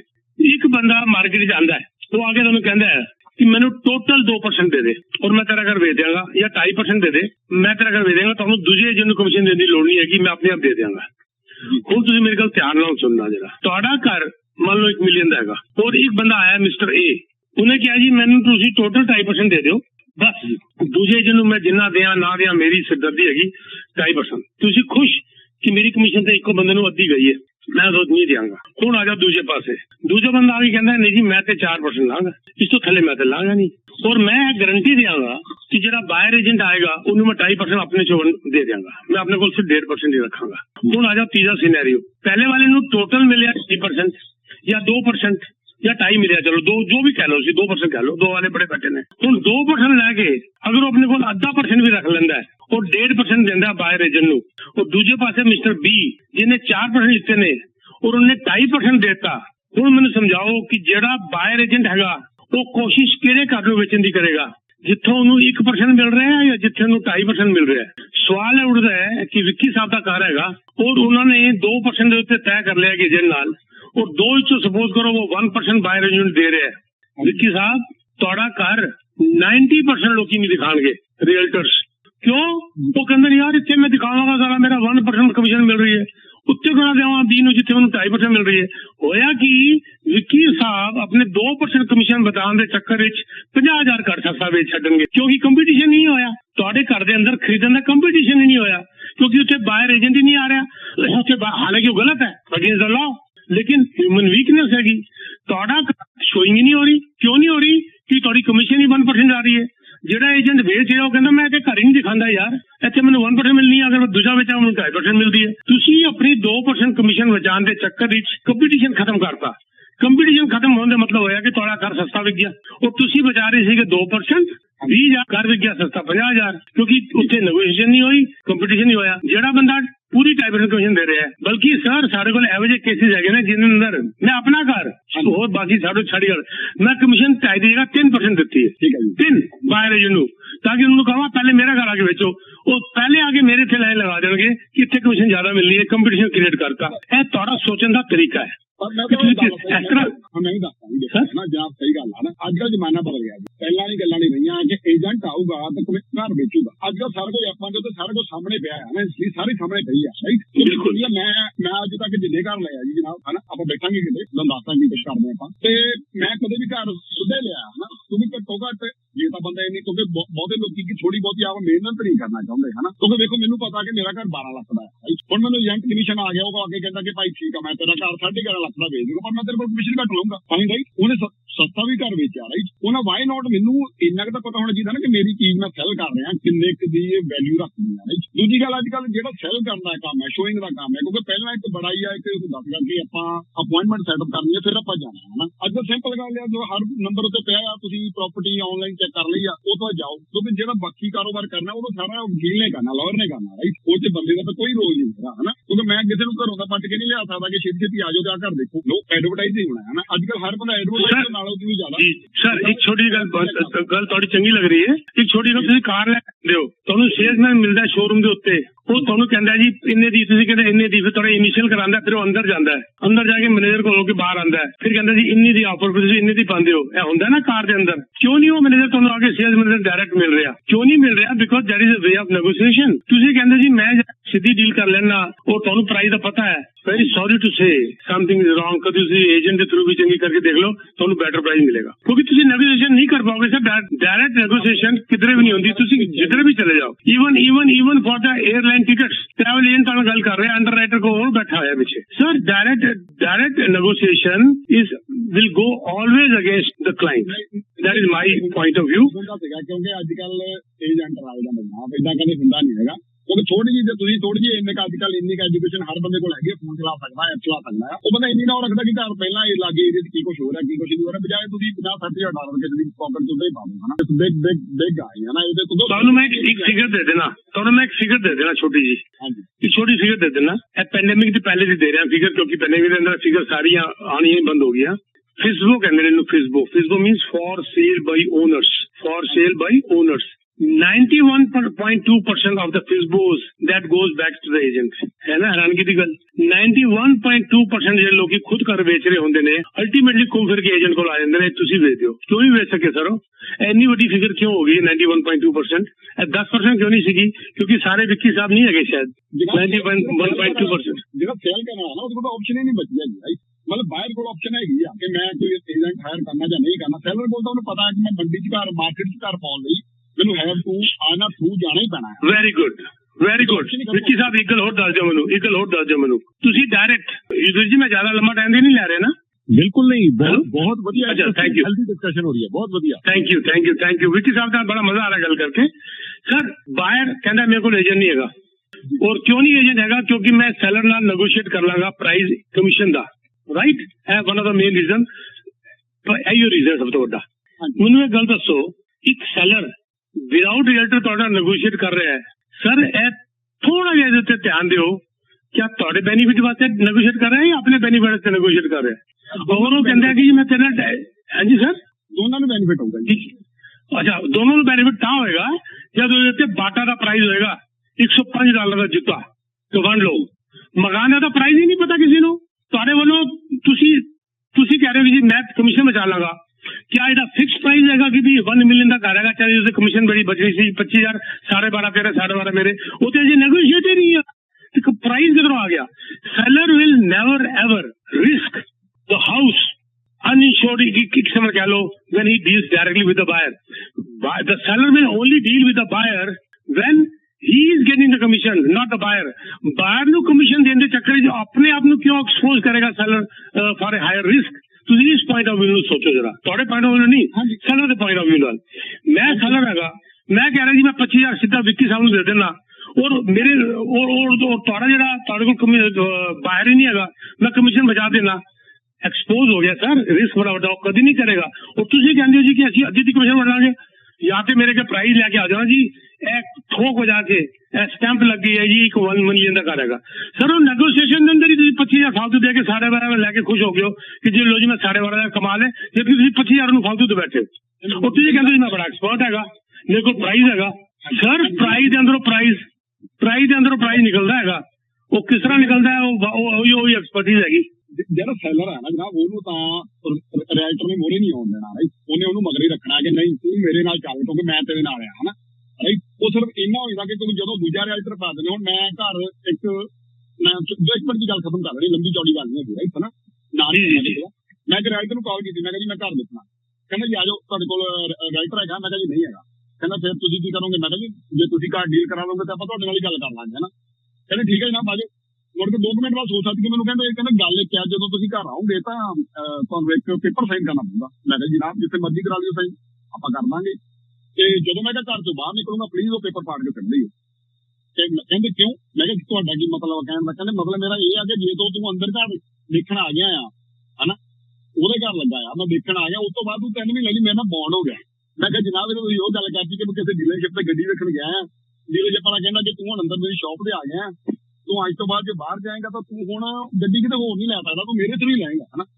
ਮਸਲਾ ਹੋਇਆ ਭਾਜੀ नहीं गलत होया नो सर नो मैं क्लियर कर दिया ਉਹਨੂੰ BR ਕਹਿੰਦੇ ਜਿਹੜੀ ਗੱਲ ਕਰ ਰਹੇ ਹੋ BR ਹੈਗਾ ਬਾय रजिस्ट्री हैगी you sign the by registry for that house only पूरी गल ही नहीं पता ना सर इस करके मैं कह रहा हूँ सारी गल्लां पता होनी जरूरी ने you should openly sign the BR with him for that house only चीज करवाते डील होगी रिटर्न वाली होएगी ਗੱਲ ਖਤਮ ਹੋ ਗਈ ਬਿਲਕੁਲ ਜੀ ਬਿਲਕੁਲ ਹਾਂਜੀ ਉਹਨੂੰ ਕਿਹਾ ਮੈਂ ਕਿਹਾ ਮਤਲਬ ਨਹੀਂ ਉਹ ਆਪਣੇ ਪੈਰਾਂ ਦੇ ਪਾਣੀ ਨਹੀਂ ਜਾਣ ਦਿੰਦਾ ਹਨਾ ਤੇ ਚਲੋ ਐਂਜੀ ਮੈਂ ਲੰਬੀ ਗੱਲ ਦੇਖੋ ਸਰ ਸਿੰਪਲ ਜੀ ਗੱਲ ਹੈ ਮੈਂ ਤੁਹਾਨੂੰ ਰੀਅਲਟਰ ਪੁਆਇੰਟ ਆਫ व्यू ਨਾਲ ਦੱਸ ਦਿੰਦਾ ਰੀਅਲਟਰ ਤੁਹਾਡੇ ਕੋਲ BR ਇਸ ਕਰਕੇ ਸਾਈਨ ਕਰਾਏਗਾ ਕਿਉਂਕਿ ਉਹਨੂੰ ਇਹ ਪਤਾ ਬੜੀ ਖੁੱਲੀ ਗੱਲ ਕਰਕੇ ਕਰ ਰਿਹਾ ਯੂਡੀ ਜੀ ਨੇ ਬੜਾ ਮੌਕਾ ਦਿੱਤਾ ਉਹਨੂੰ ਪਲੇਟਫਾਰਮ ਦਿੱਤਾ ਬੋਲਣ ਵਾਸਤੇ ਇਸ ਕਰਕੇ open with due respect to each other ਉਹ ਇਸ ਕਰਕੇ BR ਸਾਈਨ ਕਰਾ ਰਿਹਾ ਹੈ ਕਿਉਂਕਿ ਉਹ ਕਹਿ ਰਿਹਾ ਕਿ ਜਿਹੜਾ ਬੰਦਾ ਮੇਰੇ ਕੋਲ ਘੁੰਮ ਕੇ ਆ ਗਿਆ 10 ਜਗ੍ਹਾ ਹੋਰ ਘੁੰਮ ਕੇ ਆ ਰਿਹਾ ਜਿਹੜਾ ਬੰਦਾ ਮੈਨੂੰ ਕਰ ਲਿਆ ਤੇ ਉਹ 10 ਏਜੰਟਾਂ ਨੂੰ ਹੋਰ ਕਹਿ ਰਿਹਾ ਇਸ ਕਲਾਇੰਟ ਦਾ ਮੈਨੂੰ ਭਰੋਸਾ ਹੀ ਨਹੀਂ ਹੈਗਾ ਕਿ ਮੇਰੇ ਥਰੂ ਕੰਮ ਕਰੇਗਾ ਕਿ ਨਹੀਂ ਕਰੇਗਾ ਇਸ ਕਰਕੇ ਤੁਹਾਡੇ ਕੋਲ BR ਸਾਈਨ ਕਰਾ ਰਿਹਾ ਕਿ you are bound for this house ਕਿਉਂਕਿ if you are not motivated I am not motivated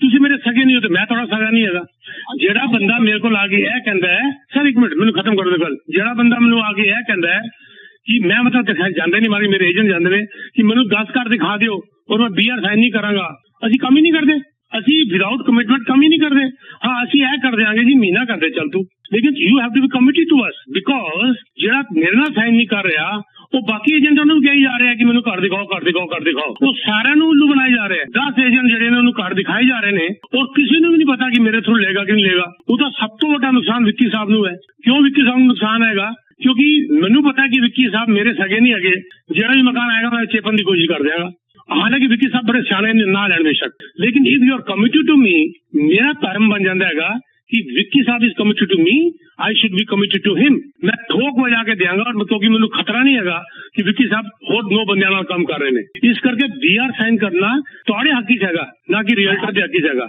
ਹਾਂਜੀ ਹੱਕ 'ਚ ਹੈਗਾ ਪਰ ਜੇ ਹੁਣ ਇੱਕ ਘਰ ਨੂੰ ਇੱਕ ਅੰਦਰ ਜਾਣ ਲਈ ਸਿਰਫ ਉਹ ਸਾਈਨ ਕਰਨਾ ਪੈਂਦਾ ਬਾਹਰ ਆ ਕੇ ਖਤਮ ਕਰ ਦੇਵੇ ਰਾਈਟ ਇਹ ਥੋੜੀ ਕਿ ਮੈਂ ਕਿਸੇ ਨਾਲ ਨਹੀਂ ਬਿਲਕੁਲ ਨਹੀਂ ਕਰੇਗਾ ਬਾਹਰ ਆ ਕੇ ਖਤਮ ਬਿਲਕੁਲ ਨਹੀਂ ਬਾਹਰ ਆ ਕੇ ਖਤਮ ਕਰੇਗਾ ਕਿਉਂ ਨਹੀਂ ਕਰੇਗਾ ਕਿਉਂਕਿ ਉਹ ਤੁਸੀਂ ਉਹਦਾ ਘਰ ਦੇਖ ਲਿਆ ਉਹਦੇ ਬਾਅਦ ਤੁਸੀਂ ਆਪਣਾ ਏਜੰਟ ਲੈ ਕੇ ਆ ਗਏ ਔਰ ਉਹਨੂੰ ਕਹਤਾ ਜੀ ਮੈਨੂੰ ਇਹ ਕਰ ਲਿਆ ਤੇ ਮੈਂ ਸਾਰੇ ਅੰਦਰੂਨੀ ਗੱਲਾਂ ਲੈ ਲਈਆਂ ਨੇ ਆਪਣੀ ਕਮਿਸ਼ਨ ਚੋਂ ਅੱਧੀ ਕਮਿਸ਼ਨ ਮੈਨੂੰ ਦੇ ਦੇ ਆ ਜੇ ਬੇਵਕੂਫ ਏਜੰਟ ਵੀ ਬੈਠੇ ਹੋਏ ਨੇ ਘਰ ਜਾ ਕੇ ਤੁਸੀਂ ਦੇਖਾਏ ਉਹਦੇ ਨਾਲ ਸਾਰੀ ਗੱਲਾਂ ਨਹੀਂ ਸਰ ਤੁਸੀਂ ਨਹੀਂ ਕੀਤਾ ਮੈਂ ਕਹਿ ਰਿਹਾ ਪਰ ਉਸ ਰੀਅਲਟਰ ਨਾਲ ਤੇ ਕਈ ਵਾਰ ਇਸ ਤਰ੍ਹਾਂ ਹੋ ਚੁੱਕਿਆ ਨਾ ਉਹ ਤੁਹਾਡੇ ਕੋਲ BR ਜ਼ਰੂਰ ਸਾਈਨ ਕਰਾਏਗਾ ਅਗਰ ਮੇਰੇ ਆਫਿਸ ਦੇ ਅੰਦਰ ਕੋਈ ਮੇਰਾ ਰੀਅਲਟਰ ਸਾਈਨ ਨਹੀਂ ਕਰਾਏਗਾ ਮੈਂ ਉਹਨੂੰ ਫਾਇਰ ਕਰ ਦਿਆਂਗਾ ਆਪਣੇ ਆਫਿਸ ਤੋਂ ਬਾਹਰ ਕੱਢ ਦਿਆਂਗਾ ਉਹਨੂੰ ਰੱਖਾਂਗਾ ਹੀ ਨਹੀਂ ਬਿਕੋਜ਼ ਸਰ ਤੁਸੀਂ ਲਾਇਰ ਕਰਦੇ ਹੋ तो लॉयर को तुसी रिटेनर साइन कर लेंदे हो रीएल्टर को नहीं करते तुसी चाहे इको करदा करो उसी करदा करो चाहे 2 महीने का करो क्यों ना करो क्योंकि ये बड़े केस होए ने जिसके अंदर तुसी गए वो लिस्टिंग एजेंट ने सारी गल्लां पूछ रही किने दा होया किने नहीं होया उस बाद आगे अपने किसी कजन नु भरा नु मासी नु मासड़ नु क्या वो यार वो घर तैयार बैठा नहीं तक मिल जाएगा तेरी कमीशन आधी मैनू दे दे बेईमान के अस्सी हो गए रीएल्टर किधर हो गया बेईमान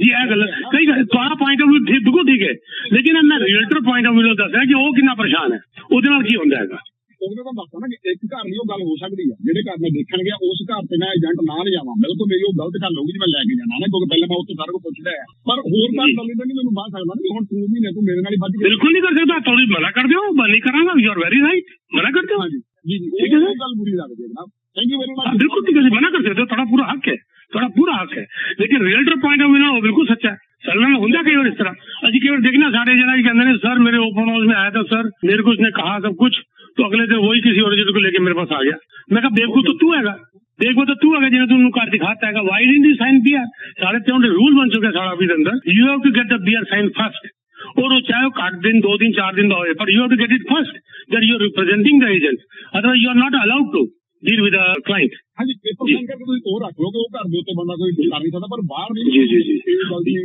आज पता ही कहते फिर क्लाइंट की कहते हैं रिको ने कंप्लेंट करके हमसे उसने साइन करवा लिए पूछो भाई तुम अंधे थे तुम्हारी आंखें बंद थी या तुम गूंगे बहरे थे या तुम्हारे सिर पे पिस्तौल रखी हुई थी तुमसे साइन करा लिए तुम पढ़ाओ उसको बोलो जी मैं साइन नहीं करता मैं पहले अपने वकील को या किसी और को पढ़ा लेता हूँ कल साइन कर दूंगा चोरी कौन कराता है दिस इज लॉ ठीक है ना thank you very much thank you sir Vicky sir बड़ा चंगा लगे गल करके तुहाडे नाल thank you sir thank you बड़ी इंटरेस्टिंग गलबात सारी शेयर हुई है ते होर कमेंट्स भी करांगे लेकिन कॉलर्स वेट कर रहे हैं जी अर्शवीर जी तुसी आउंदे हो नेक्स्ट कॉल अर्शवीर सिंह जी को है हाँ जी जी good afternoon to both of you actually सवाल ਇਹ ਹੈਗਾ ਤੁਸੀਂ ਹੁਣੇ ਆਪਾਂ ਕਮਿਸ਼ਨ ਦੀ ਗੱਲ ਕੀਤੀ ਸੀ ਸੋ ਫॉर ਐਗਜ਼ਾਮਪਲ ਜਦੋਂ ਤੁਹਾਡੇ ਰੀਅਲਟਰ ਨੇ ਤੁਹਾਡੇ ਨਾਲ ਡਿਸਾਈਡ ਕਰ ਲਿਆ ਓਕੇ ਤੁਹਾਨੂੰ ਇਹ ਘਰ ਤੁਹਾਨੂੰ ਕੀ ਤੁਸੀਂ ਆਪਣੀ ਫਾਈਨਲ ਪ੍ਰਾਈਸ ਦੱਸ ਦਿਓ ਵੀ ਤੁਹਾਨੂੰ ਤੁਸੀਂ ਤੁਹਾਡੀ ਜੇਬ 'ਚ ਕਿੰਨਾ ਪੈਸਾ ਜਾਣਾ ਚਾਹੀਦਾ? ਓਕੇ ਹੋਲਡ ਔਨ ਮੈਂ ਤੁਹਾਨੂੰ ਕਰੈਕਟ ਕਰ ਦਿਆਂ, ਇੱਕ ਮਿੰਟ ਹੋਲਡ ਕਰੋ।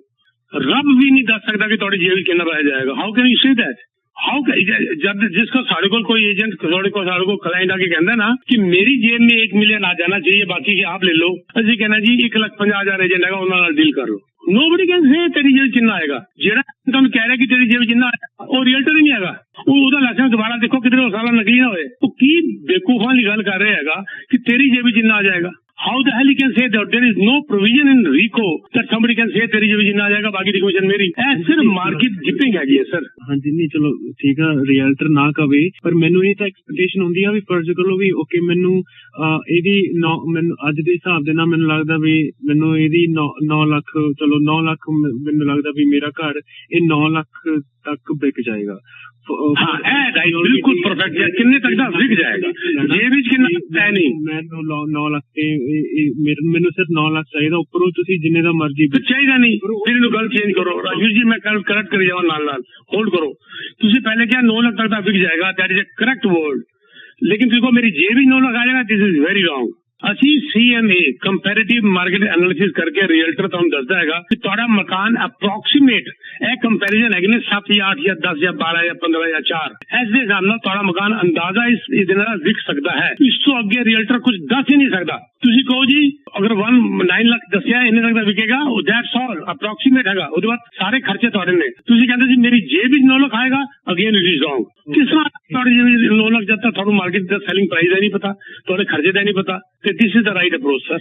ਠੀਕ ਆ, ਫਿਰ ਜਦੋਂ ਤੁਸੀਂ ਆਲਰੇਡੀ ਕਮਿਸ਼ਨ ਵੀ ਡਿਸਾਈਡ ਕਰ ਲਿਆ, ਫੋਰ ਐਗਜ਼ਾਮਪਲ 2%, ਉਹ ਫਿਰ ਉਹ ਐਟ ਦੀ ਐਂਡ ਜਿੰਨੇ ਦਾ ਵਿਕਿਆ ਉਸ ਹਿਸਾਬ ਨਾਲ ਦੁਬਾਰਾ ਹਾਂਜੀ ਉਹਦੇ ਤੇ ਕਮਿਸ਼ਨ ਕੱਟ ਜਾਏਗੀ, ਬਟਿਆ ਜਾਏਗਾ ਜਾਂ ਪਹਿਲਾਂ ਡਿਸੀਜਨ ਪ੍ਰਾਈਸ ਤੇ ਬਟਿਆ ਜਾਏਗਾ? ਨਹੀਂ ਜਿੰਨੇ ਦਾ ਵੀ ਤੁਹਾਡਾ ਘਰ ਵਿਕਿਆ ਉਹ ਵਿਕਿਆ, ਉਹਦੇ ਬਾਅਦ ਉਹਦੇ ਉੱਤੇ ਖਰਚੇ ਆ ਜਾਂਦੇ ਨੇ, ਕਲੋਜ਼ਿੰਗ ਕਾਸਟ ਜਿਹਦੇ ਅੰਦਰ ਕਮਿਸ਼ਨ ਆ ਜਾਂਦੀ ਹੈ, ਤੁਹਾਡੇ ਲਿਸਟਿੰਗ ਏਜੰਟ ਦੀ ਜਿਹਦੇ ਅੰਦਰ ਉਹ ਸ਼ੇਅਰ ਕਰੇਗਾ ਬਾਅਦ ਵਿੱਚ, ਫਿਰ ਤੁਹਾਡਾ ਉਹਦੇ ਅੰਦਰ ਲਾਇਰ ਫੀਸ ਵਗੈਰਾ ਆ ਜਾਂਦੀ ਹੈ। ਅਗਰ ਕੋਈ ਵੀ ਨਹੀਂ ਹੋਏਗਾ ਤੇ ਹੋਰ ਬਾਕੀ ਖਰਚੇ ਸਾਰੇ ਉਹ ਬਾਅਦ ਵਿੱਚ ਕੱਟਦੇ ਨੇ ਸਰ। ਹਾਂਜੀ ਨਹੀਂ ਮੈਂ ਥੋੜਾ ਸਮਝਦਾ, ਪਰ ਉਹੀ ਆ ਨਾ ਕਈ ਗੱਲ ਹੁਣ ਜਿਵੇਂ ਵਰਬਲੀ ਗੱਲ ਹੋ ਜਾਂਦੀ ਹੈ ਨਾ, ਪਹਿਲਾਂ ਕਈ ਰੀਅਲਟਰ ਕਿਉਂ ਵਰਬਲੀ ਹੁੰਦੀ? ਮੈਨੂੰ ਇਹ ਗੱਲ ਸਮਝ ਕੀ ਗੱਲਾਂ ਹੋ ਰਹੀਆਂ ਨੇ, ਵਾਈ ਵਰਬਲੀ ਗੱਲਾਂ ਹੁੰਦੀਆਂ, ਲਿਖ ਕੇ ਨਹੀਂ ਗੱਲ ਕਰਦੇ। ਹਾਂਜੀ ਸਰ ਵਾਈ ਵਰਬਲੀ ਮੈਨੂੰ ਗੱਲ ਸਮਝ ਨਹੀਂ ਆਈ। ਇਹੀ ਗੱਲ ਕਹਿਣ ਦਾ ਹੈਗਾ ਵੀ ਫਰਜ਼ ਕਰੋ ਵੀ ਜਦ ਆਲਰੇਡੀ ਕਮਿਸ਼ਨ ਡਿਸਾਈਡ ਕਰ ਲਿਆ ਵੀ 2% and then ਉਹ 2% is it on this certain amount ਵੀ ਬਾਅਦ ਚ ਕਈ ਵਾਰ ਹੁੰਦਾ ਨਾ ਵੀ 3 ਲੱਖ ਉਹ ਜਿੰਨੇ ਲਿਸਟ ਪ੍ਰਾਈਸ ਸੀ ਉਦੋਂ 3 ਲੱਖ ਉੱਪਰ ਵਿਕ ਗਿਆ। ਸੋ ਉਹ ਜਿਹੜਾ ਲਿਸਟ ਪ੍ਰਾਈਸ ਤੇ ਆ ਪ੍ਰਾਈਸ ਸਰ ਹਰਸ਼ਵੀਰ ਜੀ ਸੈਲਿੰਗ ਪ੍ਰਾਈਸ ਤੇ ਹੀ ਕਮਿਸ਼ਨ ਮਿਲਦਾ? ਨਹੀਂ ਸਰ ਮੇਰੀ ਗੱਲ ਤੁਸੀਂ ਸੁਣ ਨਹੀਂ ਰਹੇ। ਤੁਸੀਂ ਮਿਲਦਾ ਹਰਸ਼ਵੀਰ ਜੀ ਤੁਸੀਂ ਸੁਣ ਨਹੀਂ ਰਹੇ, ਬਾਰ-ਬਾਰ ਮੈਂ ਕਹਿ ਰਿਹਾ no listing price, it is selling price ਜਿੰਨਾ ਦਾ ਵਿਕਦਾ ਹੈ। ਇੱਕ ਤੁਹਾਡਾ ਘਰ 9 ਲੱਖ ਦਾ ਲਿਸਟ ਹੋਇਆ, ਬਿਲਡਰ ਨੇ 1 ਮਿਲੀਅਨ ਦਾ ਵੇਚਤਾ, तो 1 जिन्ने ਦਾ ਵਿਕੇਗਾ ਉਹਦੇ ਉੱਤੇ ਕਮਿਸ਼ਨ ਲਏਗਾ 1 ਮਿਲੀਅਨ ਦੇ ਉੱਤੇ। ਅਗਰ ਤੁਹਾਡਾ ਘਰ 9 ਲੱਖ ਦਾ ਲਿਸਟ ਹੋਇਆ ਔਰ ਵਿਕਿਆ 8.5 ਲੱਖ ਦਾ ਤੇ 8.5 ਲੱਖ ਦੇ ਉੱਤੇ ਕਮਿਸ਼ਨ ਹੈ, ਸੈਲਿੰਗ ਪ੍ਰਾਈਸ ਦੇ ਉੱਤੇ ਕਮਿਸ਼ਨ ਜਾਂਦੀ ਹੈ ਸਰ, ਔਰ ਸਾਰੇ ਖਰਚੇ ਸੈਲਿੰਗ ਪ੍ਰਾਈਸ ਦੇ ਉੱਤੇ ਹੁੰਦੇ ਨੇ। ਓਕੇ ਤੇ ਦੂਸਰਾ ਛੋਟਾ ਜਿਹਾ ਸਵਾਲ ਹੈਗਾ ਇਹ, ਜਦੋਂ ਏਜੰਟ ਕਹਿ ਦਿੰਦਾ ਵੀ ਆਹ ਘਰ ਤੇ 45 ਜਾਂ 50 ਸ਼ੋਇੰਗਸ ਹੋ ਗਈਆਂ, ਉਹ ਜਿਹੜੀਆਂ ਕਹਿੰਦੇ ਆ ਵੀ ਇੰਨੇ ਆ ਕੇ ਆ ਘਰ ਨੂੰ ਦੇਖ ਕੇ ਨੇ, ਉਹ ਤੁਸੀਂ ਤੁਹਾਡੇ ਕੋਲ ਹੁੰਦਾ ਉਹ ਡਾਟਾ ਵੀ ਉਹਨਾਂ ਚੋਂ ਕਿੰਨੇ ਇਨਵੈਸਟਰ ਸੀਗੇ ਜਾਂ ਕਿੰਨੇ ਫਸਟ ਟਾਈਮ ਬਾਇਰ ਨੋ ਲੈ ਕੇ ਆਏ ਸੀ?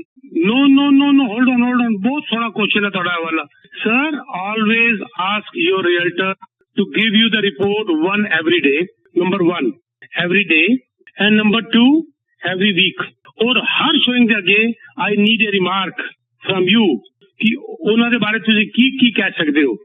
ਇਹ ਰੀਅਲਟਰ ਦੀ ਅਕਲਮੰਦੀ, ਉਹਦੀ ਐਕਸਪੀਰੀਅੰਸ ਹੈਗਾ ਜਿਹੜਾ ਕਿ ਸਾਡਾ ਆਫਿਸ ਕਾਲ ਬੈਕ ਕਰਦਾ। ਸਾਡੇ ਆਫਿਸ 5 ਬੰਦੇ ਨੇ ਮੇਰੇ ਕੋਲ ਬੈਠੇ ਹੋਏ ਜਿਹੜੇ ਕਾਲ ਬੈਕ ਕਰਦੇ ਨੇ ਸਿਰਫ, ਔਰ ਉਹਨਾਂ ਕੋਲੋਂ ਵਿਚਾਰ ਲੈਂਦੇ ਨੇ, ਤੁਹਾਨੂੰ ਰੀਜ਼ਨ ਦੱਸੋ ਕਿ ਵੀ ਤੁਸੀਂ ਇਹਦਾ ਆਫਰ ਲੈ ਕੇ ਆ ਰਹੇ ਹੋ, ਤੁਹਾਨੂੰ ਕਰ ਕਿਸ ਤਰ੍ਹਾਂ ਦਾ ਲੱਗਿਆ, ਤੁਹਾਨੂੰ ਅੰਦਰ ਕੀ ਚੰਗਾ ਲੱਗਿਆ ਕੀ ਬੁਰਾ ਲੱਗਿਆ। ਉਹ ਸਾਰੇ ਕਮੈਂਟ ਸਾਡੇ ਕਲਾਇੰਟ ਨੂੰ ਜਾਂਦੇ ਨੇ ਹਫ਼ਤੇ ਬਾਅਦ। ਉਹਦੇ ਬਾਅਦ ਮੈਨੂੰ ਦੱਸੋ, ਮੈਂ ਇੱਕ ਬੰਦਾ ਕੋਈ ਮੰਨ ਲਓ ਕੋਈ ਮਿਸਟਰ ਸ਼ਰਮਾ ਹੈਗਾ, ਉਹਨੂੰ ਮੈਂ ਪੁੱਛਿਆ ਕਿ ਤੁਹਾਡਾ ਕਲਾਇੰਟ ਇਨਵੈਸਟਰ ਹੈ ਜਾਂ ਐਂਡ ਯੂਜ਼ਰ ਹੈ? ਸਰ ਉਹਨੇ ਘਰ ਤੇ ਲਿੱਤਾ ਨਹੀਂ ਹੈ, ਉਹ ਮੈਨੂੰ ਜੋ ਮਰਜ਼ੀ ਬੋਲਦੇ, ਕਿੰਨਾ ਦਮ ਉਸ ਗੱਲ ਦੇ ਅੰਦਰ, ਹਾਊ ਡੂ ਆਈ ਨੋ? ਉਹ ਜੋ ਮੈਨੂੰ ਕਹਿ ਰਿਹਾ ਉਹੀ ਤੁਹਾਨੂੰ ਮੈਂ ਕਹਿ ਰਿਹਾ ਨਾ। ਅਸੀਂ ਵੀਕਲੀ ਰਿਪੋਰਟ ਦਿੰਦੇ ਹਾਂ, ਤੁਹਾਡੇ ਕੋਲ 50 ਸ਼ੋਇੰਗ ਹੋ ਗਈਆਂ ਔਰ ਆਫਰ ਨਹੀਂ ਆਈ, ਅਸੀਂ ਉਹਦੇ ਥੱਲੇ ਕਮੈਂਟਸ ਦਿੰਦੇ ਹਾਂ कि साढ़े कमेंट्स जानते ने कि what can be the reason कि 50 शोइंग होने के बाद भी ऑफर नहीं आई, क्या रीजन हो सकता है? साढ़े कमेंट्स जानते ने बकायदा। तुसी मेरे लगता है किसी प्रोफेशनल नाल डील करो तो उन्हें सारे गल दे आंसर मिल जाएंगे। थैंक यू जी, देखिए मैं जानना thank you sir, thank you Arshi, ਤੁਹਾਡਾ क्वेश्चन बहुत चंगा ਸੀਗਾ। चाहिए। थैंक यू ਅੱਜ last 2 calls for the day sir, ਅੱਜ ਰੈਪ ਅਪ ਕਰਨ ਦੇ ਹੁਕਮ ਆ ਗਏ ਨੇ। ਅੱਜ ਪ੍ਰੀਤਮ ਸਿੱਧੂ ਸਾਹਿਬ ਤੁਸੀਂ ਵੇਟ ਕਰ ਰਹੇ ਸੀ ਬੜੀ ਦੇਰ ਦੇ, ਔਰ ਕਮਲੇਸ਼ ਜੀ ਹਾਂਜੀ ਬਰੀਫ ਚ ਆਪਣੇ ਸਵਾਲ ਪੁੱਛ ਲਓ। ਪ੍ਰੀਤਮ ਸਿੱਧੂ ਸਾਹਿਬ। हेलो, मेरी बारी है जी। प्रीतम सिद्धू जी। ਹਾਂਜੀ ਹਾਂਜੀ ਬਿਲਕੁਲ ਜੀ, ਪ੍ਰੀਤਮ ਸਿੱਧੂ ਹਾਂਜੀ, ਸਤਿ ਸ਼੍ਰੀ ਅਕਾਲ ਜੀ ਤੁਹਾਨੂੰ ਤੇ ਪੀਕੇ ਜੀ ਨੂੰ। ਠੀਕ ਹੈ ਸਰ। ਸਤਿ ਸ਼੍ਰੀ ਅਕਾਲ।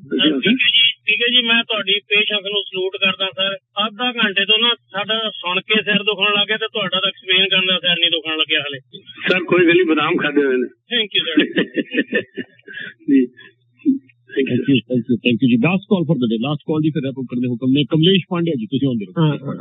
हाँ जी PK ji, I am listening the whole scenario. जी मेरा एक्सपीरियंस ऐसा, मेरा observation, it's not experience but मेरा ऑब्जर्वेशन है कि मैं किसी पे ब्लेम नहीं करता हूँ, पर्टिकुलर कोई रियल एस्टेट कंपनी या कोई बोर्ड पे किसी पे।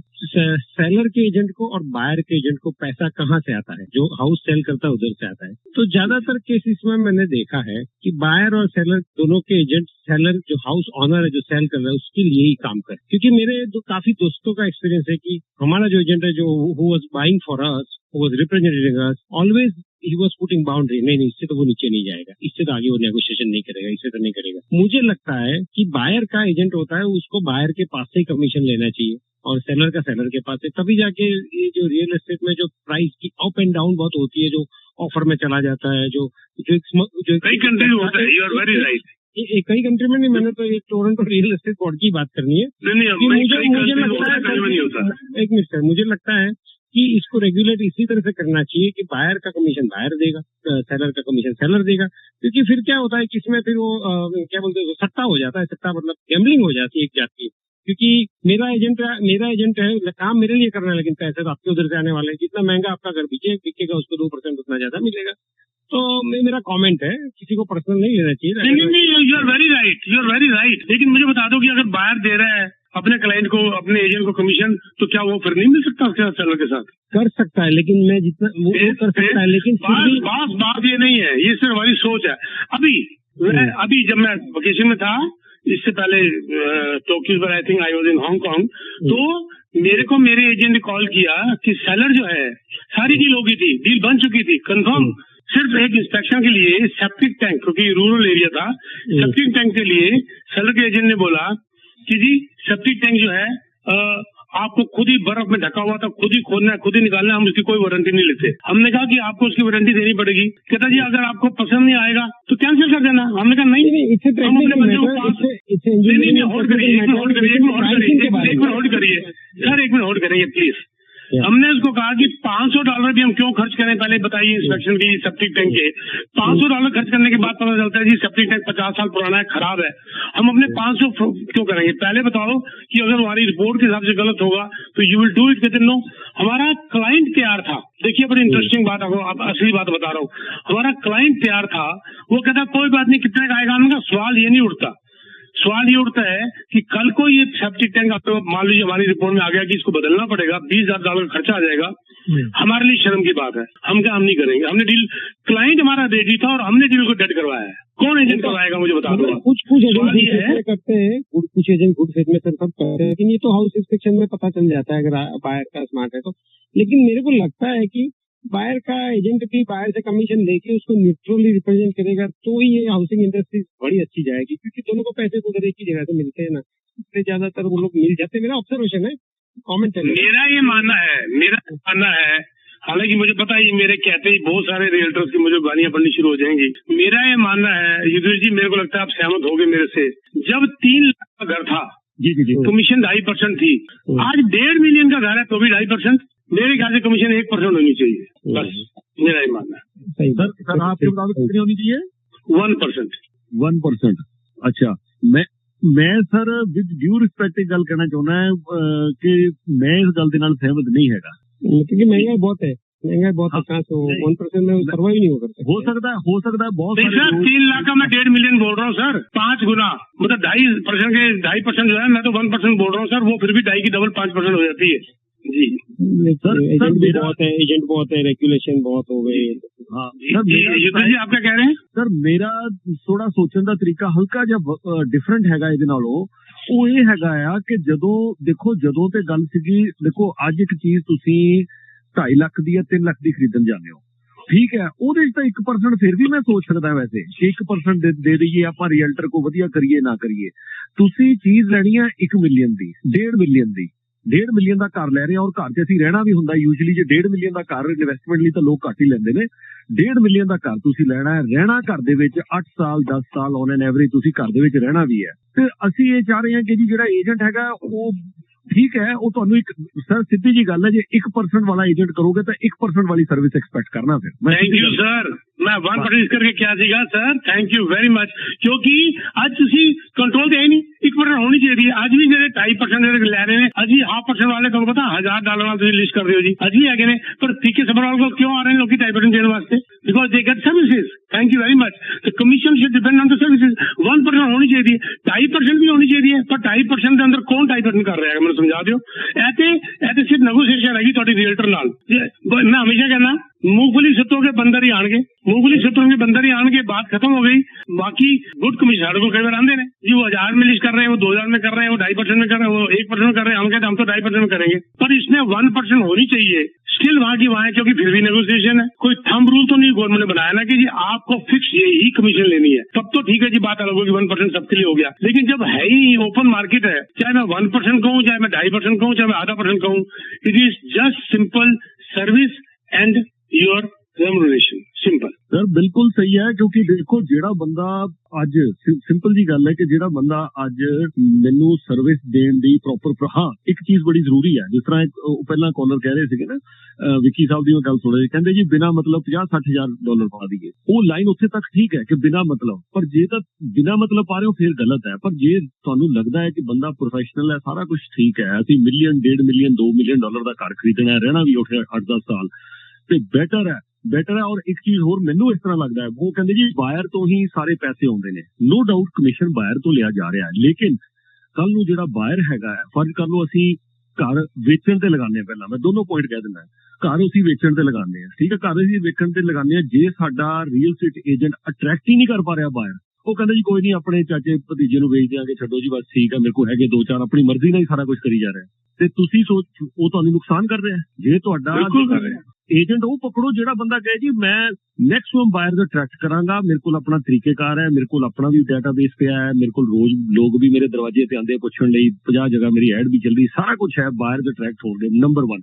ਸੈਕਿੰਡ, ਮੈਂ ਐਕਸਪਲੇਨ ਕਰਾਂਗਾ ਜੀ ਸੈਲਰ ਨੂੰ, ਮੇਰੇ ਅੰਦਰ ਤਾਕਤ ਹੈ, ਮੇਰੇ ਅੰਦਰ ਹਿੰਮਤ ਹੈ, ਮੈਂ ਤੁਹਾਨੂੰ ਵਧੀਆ ਬਾਇਰ ਅਟਰੈਕਟ ਕਰਕੇ ਤੁਹਾਡੀ ਚੀਜ਼ ਵਧੀਆ ਰੇਟ ਤੇ ਵੇਚਾਂਗਾ। ਫਿਰ ਤੁਹਾਡੇ ਕੋਲੋਂ ਥੋੜੀ ਪੈਸੇ ਲੈ ਰਿਹਾ, ਫਿਰ ਤੋਂ ਆਪਣੀ ਹੁਨਰ ਦੇ ਪੈਸੇ ਲੈ ਰਿਹਾ। ਇਸੇ ਤਰ੍ਹਾਂ ਜੇ ਤੁਸੀਂ ਚੀਜ਼ ਖਰੀਦ ਰਹੇ ਹੋ, ਜੇ ਤੁਸੀਂ ਚੀਜ਼ ਬਾਏ ਕਰ ਰਹੇ ਹੋ, ਸਰ ਅੱਜ ਆਪਾਂ ਗੱਡੀ ਲੈਣ ਜਾਂਦੇ ਆ, ਮਰਸੀਡੀਜ਼ ਬਰੈਂਪਟਨ ਦੀ ਜਿਹੜੀ ਲੋਕੇਸ਼ਨ ਹੈ, ਮੇਫੀਲਡ ਐਂਡ ਫੋਰਟਨ, ਸਭ ਤੋਂ ਜ਼ਿਆਦਾ ਗੱਡੀਆਂ ਉੱਥੇ ਵਿਕਦੀਆਂ ਨੇ। ਅੱਜ ਉੱਥੇ ਤੁਸੀਂ ਜੀ ਵੈਗਨ ਲੈਣੀ ਹੋਵੇ, ਉਹ $2-2.5 ਲੱਖ ਦੀ ਦਿੰਦੇ ਆ, ਲਾਈਨ ਲਗਾ ਕੇ ਲੋਕ ਖੜੇ ਨੇ, ਔਰ ਕੈਸ਼ ਵੀ ਨਹੀਂ ਦਿੰਦੇ। ਤੁਸੀਂ ਕਹੋ ਜੀ ਮੈਂ ਹੁਣੇ $2.5 ਲੱਖ ਦੇ ਰਿਹਾ, ਮੈਨੂੰ ਕੈਸ਼ ਦੋ, ਕਹਿੰਦੇ ਨਹੀਂ, ਤੁਹਾਡਾ ਕੀ ਪਤਾ ਤੁਸੀਂ ਚਾਈਨਾ ਵੇਚ ਦੋਗੇ, $3.5 ਲੱਖ ਮਹਿੰਗੀ ਵਿਕਰੀ ਹੈ ਚਾਈਨਾ, ਨਾ ਕੈਸ਼ ਵੀ ਨਹੀਂ ਦੇਣੀ ਤੁਹਾਨੂੰ। ਸੋ ਗੱਲ ਮੁੱਕਦੀ ਇਹ ਹੈ ਕਿ ਉਹ ਆਪਣੀ ਚੀਜ਼ ਦੀ ਵੈਲਿਊ ਲੈ ਰਿਹਾ। ਜੇ ਤੁਹਾਨੂੰ ਇੱਕ ਪ੍ਰੋਫੈਸ਼ਨਲ ਵਧੀਆ ਹੈ, ਜੇ ਤੁਹਾਨੂੰ ਵਧੀਆ ਸਰਵਿਸ ਦਿੰਦਾ ਹੈ, ਉਹਨੇ ਆਪਣੀ ਕੀਮਤ, ਤੁਸੀਂ ਬੇ ਸਟਰੀਟ ਤੇ ਚਲੇ ਜਾਓ, ਉੱਥੇ ਵਕੀਲ ਕਹਿੰਦਾ ਜੀ ਮੈਂ $2,000 ਪਰ ਆਵਰ ਚਾਰਜ ਕਰਦਾ ਹੈ, ਫੋਨ ਤੇ ਵੀ ਗੱਲ ਕਰਾਂਗਾ ਤਾਂ $2,000 ਬਰਾਬਰ ਲੈਣਾਗੇ, ਪਰ ਉਹਨੇ ਬਿਲਕੁਲ ਹਾਂ ਉਹਨੇ ਕੇਸ ਤੁਹਾਨੂੰ ਵਧੀਆ ਲੜ ਕੇ ਦੇਣਾ। ਹੁਣ ਮੇਰੇ ਵਰਗਾ ਕੱਲ ਲਾਇਰ ਬਣਿਆ, ਅੱਜ ਮੈਂ ਕਹਿ ਦਵਾਂ ਜੀ ਆ ਜਾਓ ਜੀ ਮੇਰੇ ਕੋਲ, ਮੈਨੂੰ ਆਂਦਾ ਕੁਝ ਹੈ ਨਹੀਂ ਹੈ, ਮੈਂ ਤੇ $100 ਆਵਰ ਲਈ ਵੀ ਮੈਨੂੰ ਤੁਸੀਂ ਮਹਿੰਗਾ ਦੇ ਰਹੇ ਹੋ। ਕਈ ਵਾਰ ਮੈਂ ਰੈਪ ਅਪ ਕਰਦਾ ਜੀ, ਮੈਨੂੰ ਬੜੇ ਬੰਦੇ ਸੇਮ ਸਾਡਾ ਇਸ਼ੂ ਐਡਵਰਟਾਈਜ਼ਮੈਂਟ ਆਉਂਦਾ ਹੈ ਕਿ ਬੰਦੇ ਕਹਿੰਦੇ ਜੀ ਉਹ ਬੰਦਾ ਤੇ 500 ਲੈਂਦਾ ਹੈ, ਉਹ 1000 ਲੈਂਦਾ ਹੈ। ਮੈਂ ਕਿਹਾ ਜੀ ਦੇਖੋ ਮੇਰੀ ਗੱਲ ਸੁਣੋ, ਤੁਸੀਂ $500 1000 ਦੀ ਗੱਲ ਕਰ ਰਹੇ ਹੋ, ਜਿੱਥੇ ਕੋਈ ਸੁਣਦਾ ਨਹੀਂ, ਜਿੱਥੇ ਰਿਸਪੌਂਸ ਨਹੀਂ ਆਣਾ, ਉੱਥੇ $100 ਦੀ ਵੇਸਟੇਜ ਹੈ। $100 ਵੀ ਕਿਉਂ ਲਗਾਣਾ ਉੱਥੇ? ਮੈਂ ਕਿਹਾ ਜੀ ਤੁਸੀਂ 500 1000 ਦੀ ਗੱਲ ਕਰ ਰਹੇ ਹੋ, 100 ਵਾਲੇ ਮਿਲ ਜਾਣਗੇ। ਜੇ ਤੁਸੀਂ ਲਗਾਣਾ ਕਿਤੇ ਵੀ ਲਗਾਣਾ ਪੈਸੇ, ਉੱਥੇ ਇੱਕ ਵਧੀਆ ਪ੍ਰੋਫੈਸ਼ਨਲ ਰਹੋ। ਸੋ ਠੀਕ ਹੈ ਜੀ, ਚਾਹੇ ਪੂਰਾ ਜੋ ਵਧੀਆ ਕਮਿਸ਼ਨ ਹੈ, ਹਾਂ ਸਰਵਿਸ ਬੰਦਾ ਵਧੀਆ ਦੇਵੇ, ਨੌਲੇਜ ਹੋਵੇ, ਪ੍ਰੋਫੈਸ਼ਨਲ ਹੋਵੇ, it is worth paying the money ਜੀ। सर मैं एक लास्ट लाइन कहा, मैं क्या सीगा कि अगर रूल आ जाता है कि 1% तो उत्ते कोई नहीं ले सकता तो गल अलग हो गई। Otherwise I will never negotiate on my commission, I will negotiate, मैं सर्विसेज दे रहे हैं भाई। मैं उन्हें किसी बिल्डर उत्ते सूट फाइल किया सीगा, बिल्डर की गल नहीं कर रहा, चलो बिल्डर की गल अलग होगी, किसी और उत्ते भी किया सीगा, ते मैं जिसका मैं दूजे एजेंट लॉयर गल कर रहा ਸੀਗਾ नहीं जी एक लॉयर ने तो जवाब देता नहीं जी ऐसे जी मैं just I was taking second opinion third opinion ultimately I went to my own lawyer दे सीट उत्ते हाई पेड लॉयर ना नहीं लगा क्योंकि गल प्राइवेट होंदी हैगी $2.5 million लेना सी सर मैं जान से पहले केस जीत के गया मतलब कि $1000 पर आवर मैं $200 पर आवर लेंदा हैगा और $200 की अक्ल ही नहीं हैगी लॉयर जरूर होएगा पर एक्सपीरियंस ही नहीं होएगा हुण असीं सारे कुछ 8-9-10 साढ़े कुछ मेरे क्लाइंट ने मिलकर किसी बिल्डर उत्ते एक और केस किया है top the best is a lawyer किया है जिस हिसाब की रिपोर्ट आती है आई नो विल विन हालांकि उसके अंदर कुछ और गलियां गला सीगा सिटी ने अप्रूव नहीं किया या कुछ और पंगा सीगा वो गला लगा पर नहीं पैसा पे है ऐसे लै नहीं रहे सर बड़ा फर्क पता है एक प्रोफेशनल नाल मैं टॉप के बंदे गल करना तो गल ही नहीं करता इस होम इंस्पेक्टर होगा तो टॉप तो होगा जिस तरह पहले भाई साहब ने किया कमलेश जी ने कि होम इंस्पेक्टर करेगा गलत कह दिया आपने कमलेश जी होम इंस्पेक्टर कभी नहीं करता सेप्टिक टैंक के लिए सेप्टिक टैंक वाले अलग होते हैं होम इंस्पेक्टर से क्या उसको हम टेस्ट करवाएंगे वाटर के लिए अलग होगा पानी के लिए पोर्टेबिलिटी के लिए तो हम तो प्रोफेशनल से बात करते हैं जिसका पूरी हिस्ट्री हमारे पास होती है उसी प्रकार लॉयर्स इन हाउस लॉयर्स हमारे पास है और सिविल सूट के लिए हमारा अलग एक से एक बड़े लॉयर पड़े हुए हैं हमारे पंजाबी भाई भी बड़े एक से अच्छे लॉयर हैं पर हिंदू भाई भी बड़े एक से अच्छे हैं दैट डजंट मीन लेकिन टॉप क्लास प्रोफेशनल होना चाहिए उसी से काम करो आपको रिजल्ट आएगा हमने उठा बंदा उठ के आया उसको घर में रोटी खाने के लिए नहीं उससे काम कर लिया उसने मिल मिला के काम करिए आपको घर भेज दिया बाद में रिजल्ट बदनाम हो गया और रियल एस्टेट इंडस्ट्री बदनाम हो गई you have to check the worth of a person और history of a person then you will find what you do how to do thank you Yudhveer ji बहुत टाइम ले लिया आज आपका नहीं सर थैंक यू ਤੁਸੀਂ ਬਹੁਤ ਟਾਈਮ ਦਿੱਤਾ ਤੁਹਾਡਾ ਬੜਾ ਟਾਈਮ ਲੈ ਲਿਆ ਔਰ ਬਾਕੀ ਕਾਲਸ ਜਿਹੜੀਆਂ ਮੈਂ ਮਾਫੀ ਚਾਹਾਂਗਾ ਹੁਣ ਨਹੀਂ ਲਵਾਂਗੇ ਅਸੀਂ ਨੈਕਸਟ ਵੀਕ ਜਿਹੜੀ ਫਿਰ ਗੱਲ ਵੈਂਸਡੇ ਹਰ ਵੈਂਸਡੇ ਤੁਸੀਂ ਸੁਣਦੇ ਹੋ ਰੀਅਲ एस्टेट का कोई सवाल